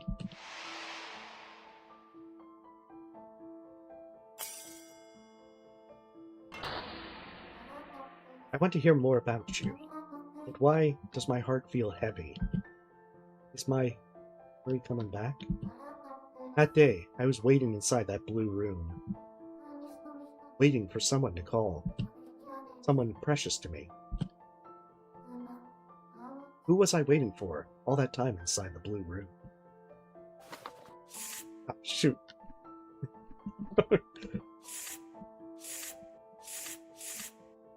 I'm actually surprised that we're going back to the first story.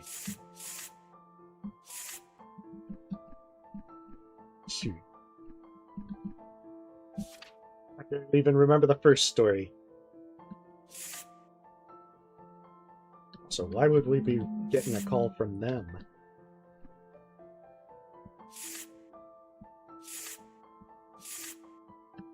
We're getting the call from the moneylender. She had borrowed money and hadn't repaid. Ah. Oh, Papa. Yeah, it's definitely Papa. I was overthinking it. Papa. Yes, it was Papa. All I wanted was to speak to Papa. I think I remember now, after speaking with you. I talked to Papa over the phone in that room all that time. He'd call me once a month, on every full moon, because I was a good girl. Obviously, right? No one wants to talk to a bad girl. We'll find out eventually. I don't want to talk with bad girls. We'll go with this, because it's funnier. I don't want to talk with bad girls.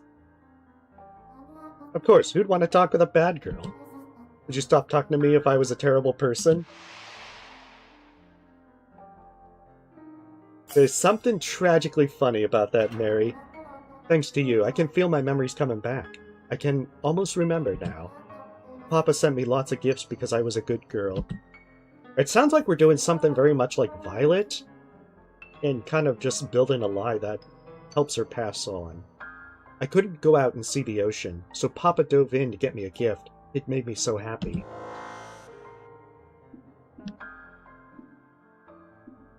Is he your real Papa? You want to be loved, don't you? Yes, I love the ocean, but I couldn't leave the facility to go see it. So Papa risked his life to get a pretty shell as a present. Papa really loved me from the bottom of his heart.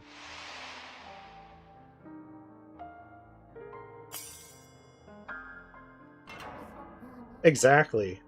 But because I'm a moonchild, it feels very much like with Violet's chapter. And again, that rubbed me the wrong way with trying to build a lie off of it. The sun hated me. I was a good girl, so Papa came to see me. He simply showed up outside the facility one day.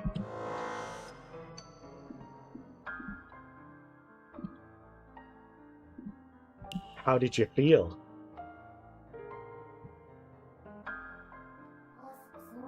Imagine my surprise when Papa suddenly came to visit. Honestly, I couldn't get a good look at him. I was too scared to look him in the eye. But he comforted me, and that made me happy. If I was a good enough girl, then maybe I could go live with Papa, or so I thought.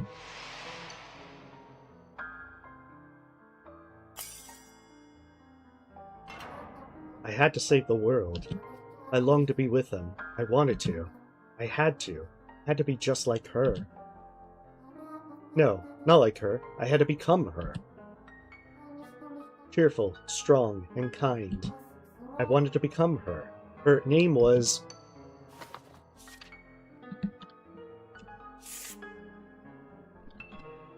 Her name was Grief Born from a Lie. Amy. Amy. That's right. Amy. I'm Amy. I'm Amy. Back then, I saved Mary from her loneliness after her papa abandoned her. Mary lied and said there was a fire. She thought someone would help her. But that wasn't the case, Mary. Telling lies won't make people come save you. The important thing is to not lie. Be a good girl. Good enough to save the world. I want to be someone people confide in. No, not want. I have to. Because I'm Amy. I saved Mary from her loneliness. Me, I saved her.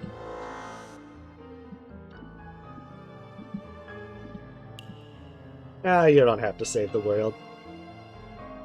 I played Slay the Princess. I was perfectly good with ending the world. Why? There's still so many spirits out there. They're all alone. I can't just leave them. Please, I'm begging you. Please understand. I have to be a much, much better girl.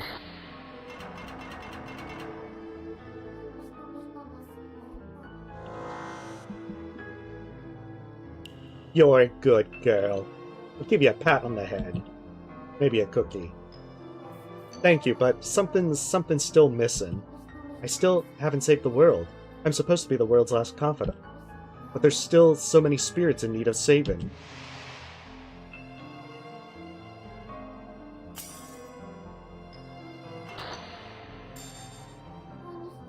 I'm right here. The real me is right here. Somebody, please notice the real me. Be quiet. No one cares about the real me. No, it's not enough. I'm not loved by anyone. I have to save as many people as I can. Or else I'll be all alone again, with no one to love me. I'm the world's last confidant. Somebody listen to me. Anybody. Ooh, this one should work. I'm listening to every word. Is it because I'm Amy? If you found out I'm not Amy, would you ignore me too?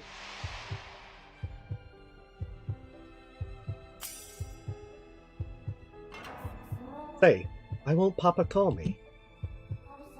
Why does he refuse to call, even though I'm Amy?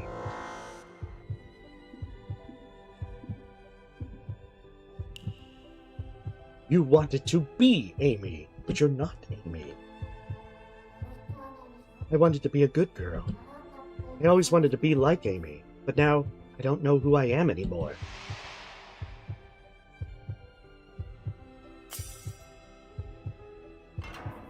Why? Why am I not Amy? Why couldn't I become Amy? Everyone had it wrong. They were all being tricked. I don't know who I am anymore.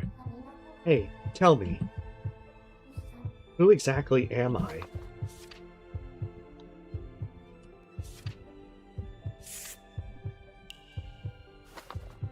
Mary.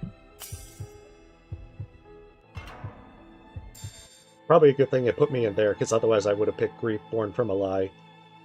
Mary. No, No. Stop it. I don't want this. I don't want to be Mary again. Why? I didn't want to remember. Mary doesn't exist. Mary should just disappear. Why? Why? Am I Mary? I'm not Mary. I'm Amy.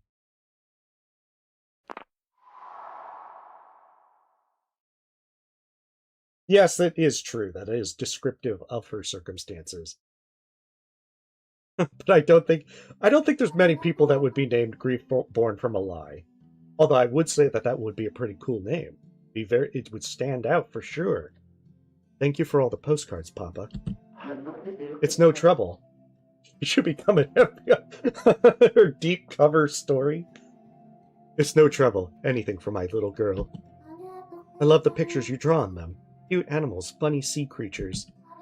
I'm always excited to see what's on the next card. You're gonna love the next one then. I have something in mind already. Oh, what is it? Whoops, that's a secret. Can't spoil the fun for you now, can I? If you say so, Papa. I'm sorry, Amy. Those cookies I made should have arrived. Did you already eat them? Uh-huh. I just got them today. I was so happy I immediately opened the box and... scoffed a lot? Yep. Was I not supposed to? No, nothing like that. I just hope they were good. Oh, that'd be a terrible name. I kept trying over and over, but I couldn't get them just quite right. Have some faith in yourself, Papa. They were really tasty. Really? Of course. If only you were half as confident at cooking as you are at making plushies. Oh my gosh, Papa. I never expected such a huge conch shell. I know you always liked the ocean, so I wanted to get you a taste of it whenever you wanted. Spotted one of those beauties and dove in headfirst to grab it for you. Wow, really? That I did. I can't even swim. What? Were you okay? Well, I nearly drowned. Oh no. My friend Peter saved me. Please don't do that again. Anything to make you happy, Amy. Papa, please. But the fun times between me and Papa didn't last long. From that day on, he stopped calling me. But those calls were everything to me. I needed them no matter what.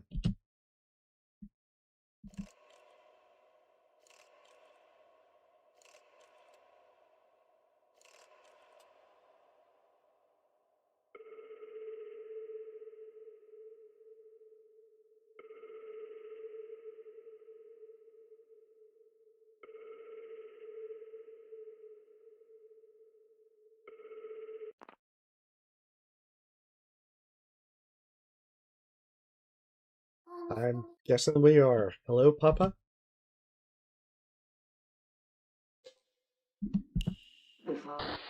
Hello, Amy. Who is this? Papa, it's me, Amy. You have the wrong number. No, I don't, Papa. Don't hang up.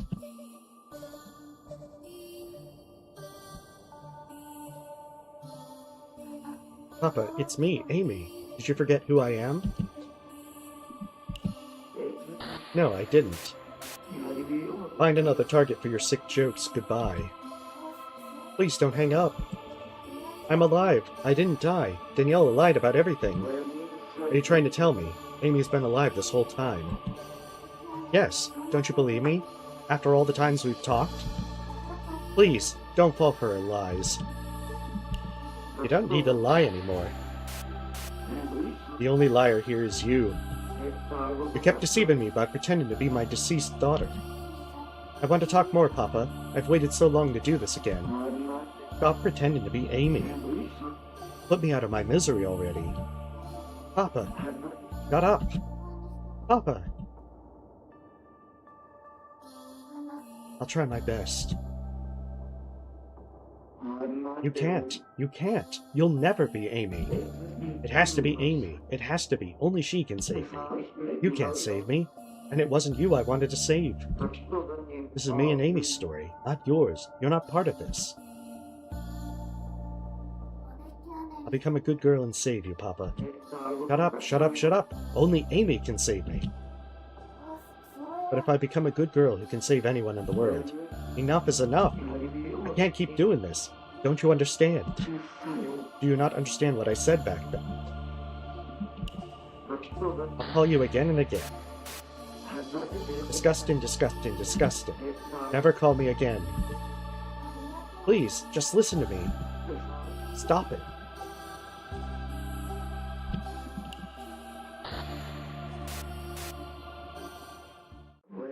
You liar.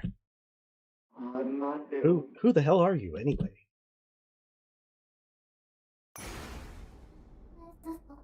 Who am I?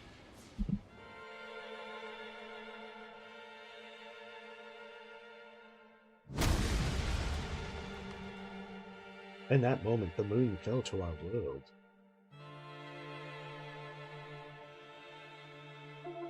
And then, the moon fell. Now that Mary has remembered everything, I'm afraid my time is up.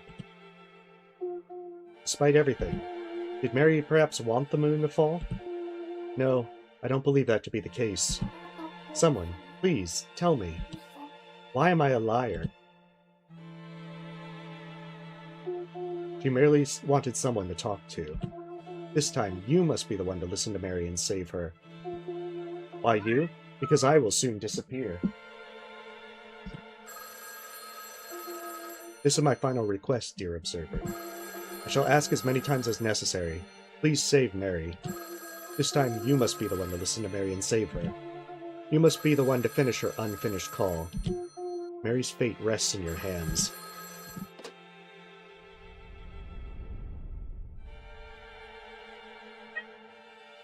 Artemis.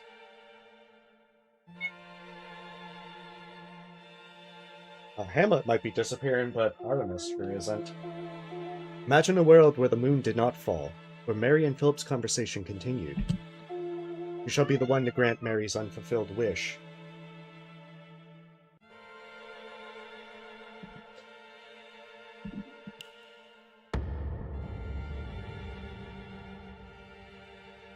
Just hang up. Hello.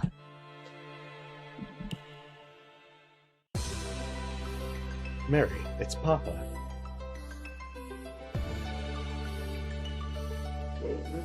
Mary, it's Papa.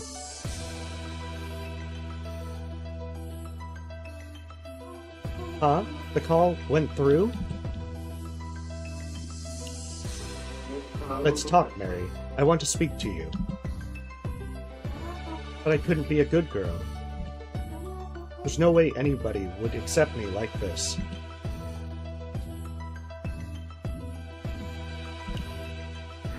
You're fine the way you are. How? I'm a liar. I lied to everyone. I hurt you. You told many lies, but not all of them were to harm people. No, that's not it. I just wanted to be loved. I lied to manipulate everyone. I was selfish and wanted attention. I didn't consider your feelings at all. That's not it. The days we talked were the happiest of my life. You kept talking to me, and that gave me hope. And then it got ripped off like a band-aid. I was really horrible to you. I burdened you with my regrets. I'm the only liar here. I'm very sorry, Mary. Don't call me that. There is no Mary. Mary mustn't exist in this world.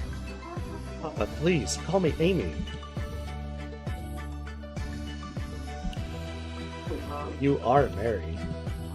You don't need to become Amy.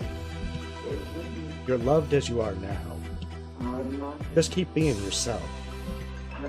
So Mary, talk to me as you are. I'm sure Amy would want you to be happy too.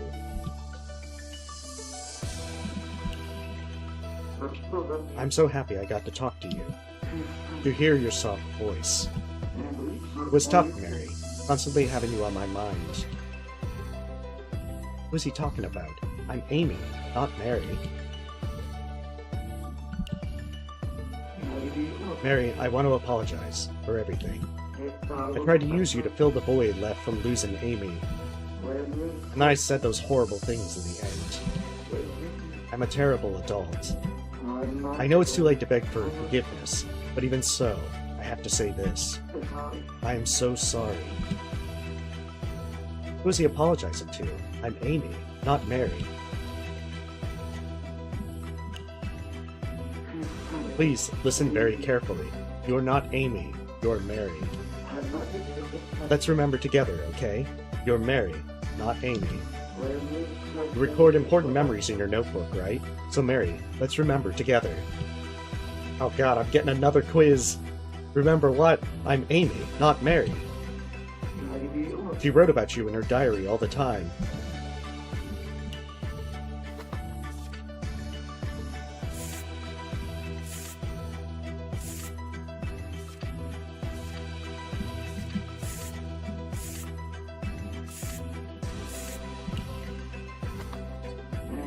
Amy often told me this in our calls.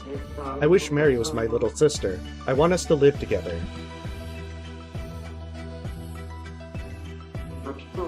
She wrote about you in her diary all the time.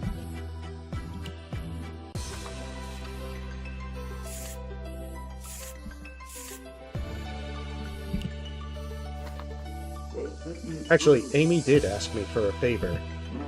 That you, Mary, be welcomed as part of the family. I'm thinking of inviting you home.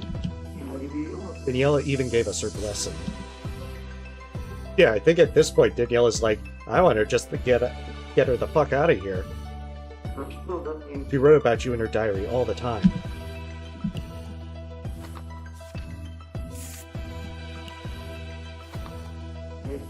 Mary, did you know? Amy actually wanted to be a plushie maker. She wanted to make lots of stuffed animals for you. You told her how much you loved animals, right?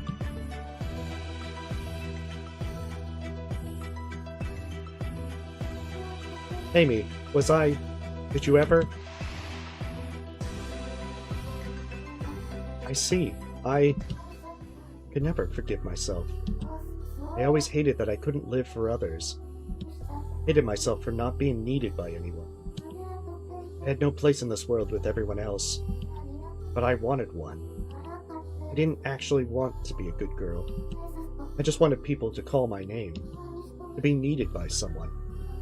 I just wanted someone to talk to. Please, save me from this loneliness. Get me out of here. Bring me home.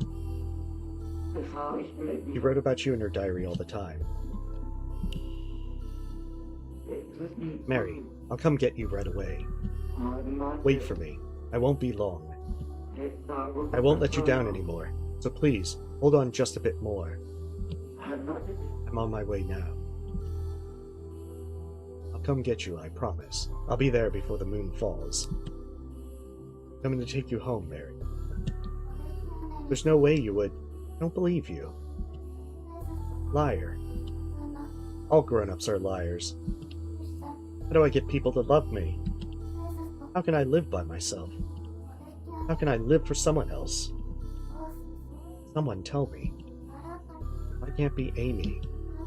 I can't be her. No one will talk to me. I'll be alone again.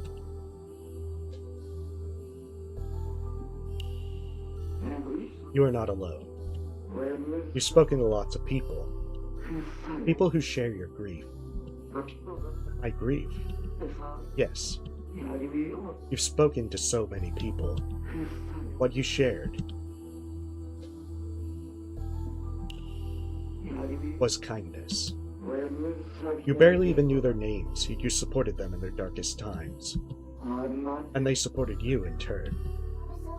No, I don't know anyone who did that. How can you say that?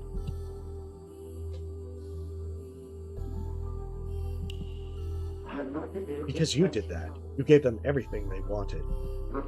You empathized with them time and again. And you recorded it all in your precious notebook. That's why I want us to remember together. I want you to believe in me.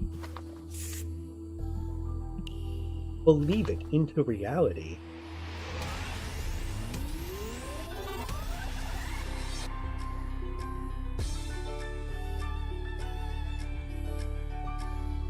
Mary, please remember, we shared the same grief. We have to overcome it together.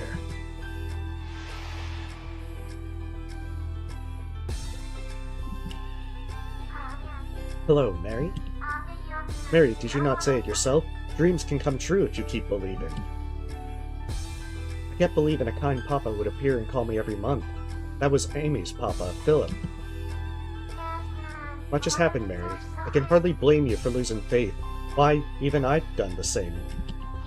But you are Mary. You must have faith. You must keep believing in your own existence. So please, pick yourself up. Listen, you saved me, Mary. Remember? You did everything in your power to mend my crumbling love for Cyrus. Yet I in turn left you all alone. I'm so sorry. I cannot repay you in 1,000 lifetimes, but I hope these words are a start.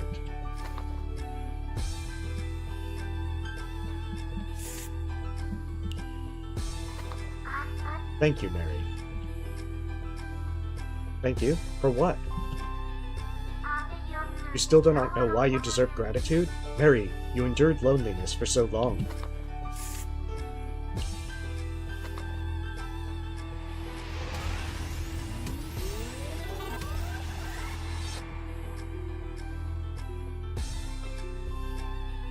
Mary, won't you remember? We shared the same grief.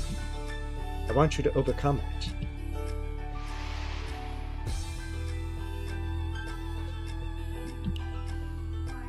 Hello, Mary. You don't have to force yourself into living on your own. I decided to live on my own, without Papa, but it hurt so much. Don't worry, you're not alone.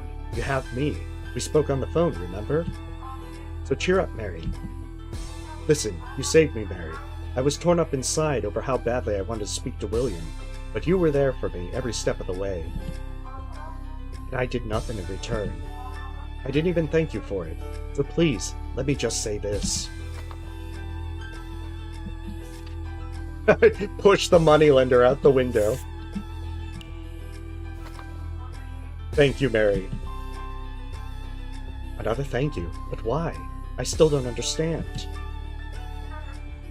You're much too harsh on yourself, Mary.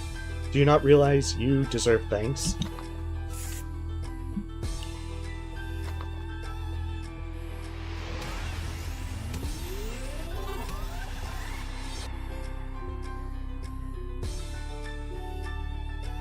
Mary, remember, you and I shared the same grief, so I want you to overcome it.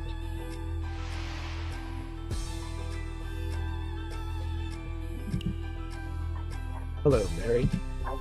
I understand why you'd hate yourself, Mary. I didn't stop Amy from hiding in the plushie and going outside. I hated myself for that. Yes, I get that. You were always envious of your friend. But that doesn't mean you need to beat yourself up. I understand why you would, of course. But Mary, I want you to be well. Listen, you're the one who reconnected me with Leah. It doesn't change what I did, but you helped me forgive myself.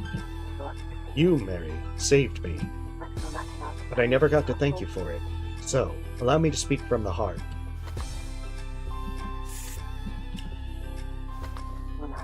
Thank you, Mary.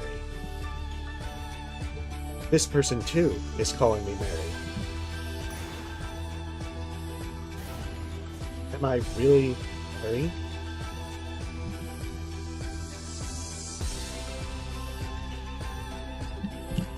Thank you. Thank you ever so much for saving me, Mary. Thanks for listening to me, Mary.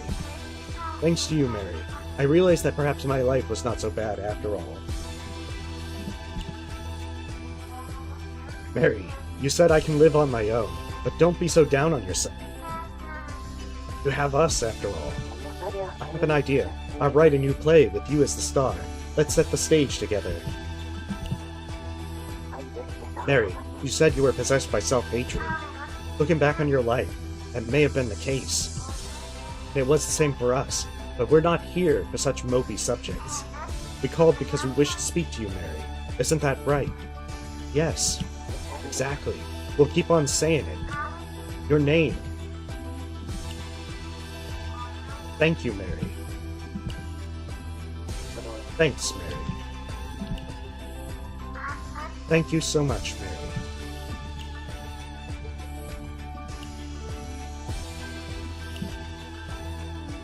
Is it really, truly all of you? Lucy, Thomas, Violet? Is it really you? Can I believe you? I can believe you, right?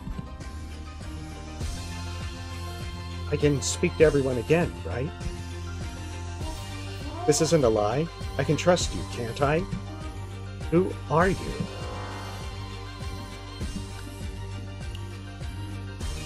I'm someone else!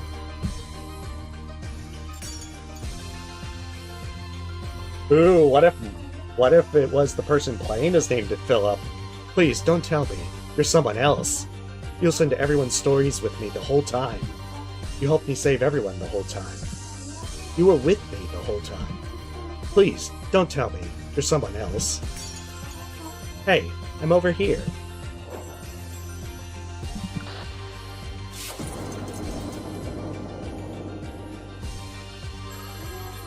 I want to talk to you.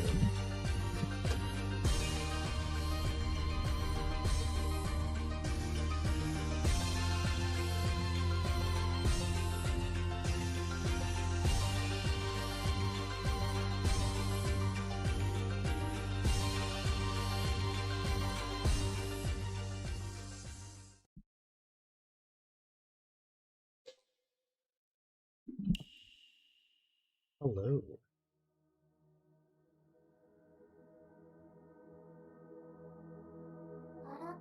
Hello. Who are you? And who? Who am I? You are Mary. I'm Mary. My name is Mary. Is this the first time we've met?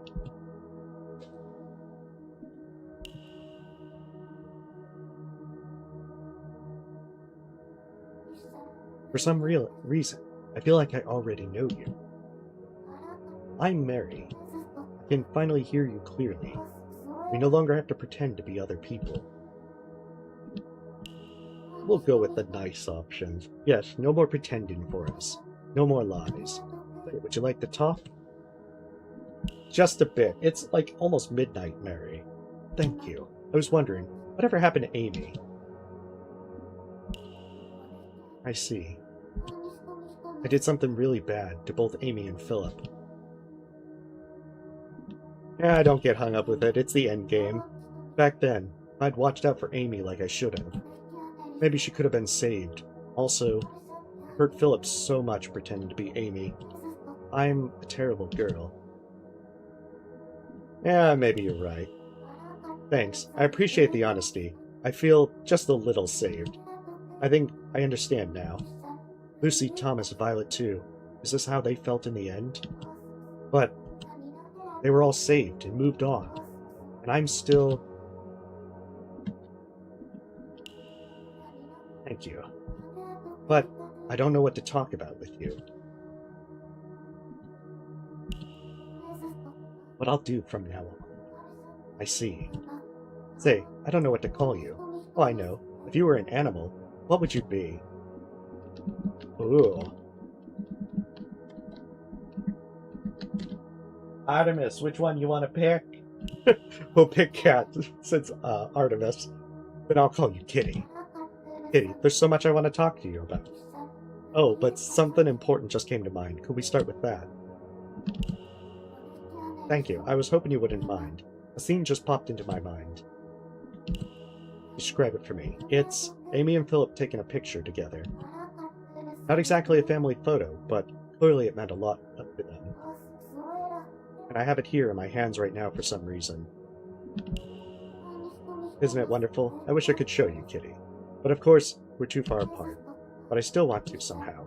Maybe if I prayed hard enough, it'll reach you. I prayed that this shows up in your mind, Kitty. Did it work? Could you see it? I couldn't see it, but I can imagine it. But you can't see it, can you? I'm happy you tried either way. Oh, say, Kitty, how long have you been watching over me? Since the moon fell. Since the moon fell, so... You really don't know me very well. Oh, and if I may ask, what sort of person are you, Kitty? I can live on my own. Except for my cat. I can live on my own. We think alike, don't we? By the way, Kitty, where are you calling from? Oh, really? You're in the same world as me? Even so, I don't think we can ever meet each other. It's unfortunate, but that just makes this call all the more special, don't you think? Yeah, sure. Alright, I'm so happy you feel the same. Oh, I just had a thought about Lucy, Thomas, and Violet. I can't talk to them anymore, can I? Ah, maybe you still can. See, you can have hope. Yeah, this isn't how phones work, Mary. Really, I'd love to be able to call them again. It'd be nice, don't you think? Say, do you think I managed to save everyone? Yeah, sure, I think you. Really, I'm glad you think so, Kitty. Maybe it's just wishful thinking on my part. But I'd like to think I actually did save them. Why? Because they sounded like they were enjoying themselves. Of course, they had their burdens and stressful moments, too. But they all thanked me in the end. Thank you. I hope that's the case. I'm happy you said that, Kitty. I feel like I've been saved by you, just a bit. How do I put this? I'm still proud of what I did in those calls. That's wonderful. I think so too. Not just for their sake, but mine as well. I feel as though I need to accept this. It's just like with Lucy, Thomas, and Violet. I believe I need to accept the end of the world, and of myself. Thanks to you, Kitty, I can finally let go of the past. Speaking to you makes me feel infinitely better about myself. I'm so glad to have you by my side, Kitty. No probs. Say, can I make one final request? Could you stay on the line and see me through to the end? Of course. Thank you. I'm so happy right now. I'm glad I got to speak with you. In the end, I wish I could have spoken to you more, Kitty. Thank you for listening to me. Okay then, stay with me just like this. Credits roll, theme music plays. Actually, it would be really funny if it was like, can I make one final request? Leave a positive Steam review. It's a pretty nice visual novel overall. I think the one thing that probably kind of annoyed me a bit is how they kind of repeat like the same scene like a minute later. It's like, we just got through the scene, you don't need to repeat it. But I think it's pretty enjoyable overall.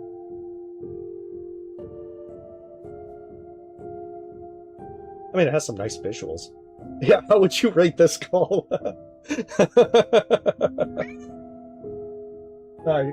Kitty would say, I rate this poorly. I rate this 0 pets out of 5. Yeah, she's probably going to want a lot of attention after this stream. But yeah, I think it's overall a nice little game. I did think that I didn't quite expect the twist with Mary. I thought it would keep more to the straight Spiritfarer thing with like bad stuff happening to Mary, and then it was going to be more like that rather than the oh, just gotta wait for the Nokia to be released, yes.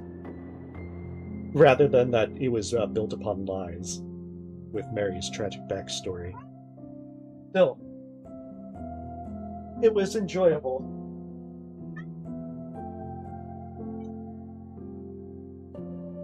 Yeah, well, thank you for watching. So, the plan is going to be, I don't know how things are going to go with Palworld, because they kind of suggest that it's going to be out like tomorrow night late. So I'm debating whether or not I want to try and do a late night stream, or whether or not I'm just going to sleep in and be like, fresh and early for Friday.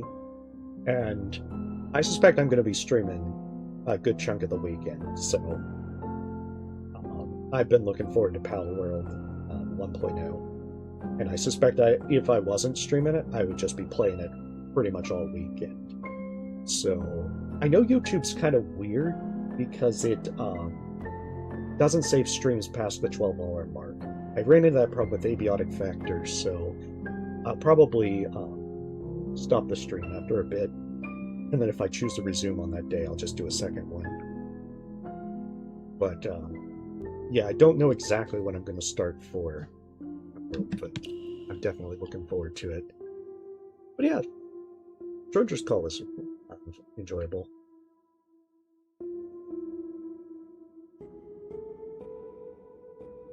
But I wanted to make sure I got this done before Palworld comes out, because otherwise, oh my goodness, I would forget about this. Ooh, the notebook. That's why I was able to understand Lucy. Amy also treasured the telescope she got from Philip. Yeah, we're seeing the connections. Lucy, William, thank you. If someone to call is a wonderful thing. Yeah, definitely pretty heavy. I think I understand. I pretended to be someone else too. Thank you, Thomas, Leah. I didn't go outside either, but maybe I wanted it that way. Did I want to see more of the outside world? Or... if only conversations with those we cherish could last forever. Thank you, Violet. I'd rather not lie, but I think the only thing that's true is sometimes I feel that I must lie. It was tough for both of us, right, Philip? But I think both of us felt some happiness. At least I believe that's true. Thank you, Philip. So this was my life. Thank you, Amy. Thank you, Amy. Thank you, Amy. I knew we'd end up. Finally, I can hear your voice. I'm glad I kept believing. Goodbye.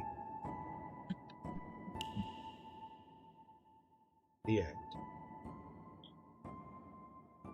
Oh, it better not do a question mark kind of like thing.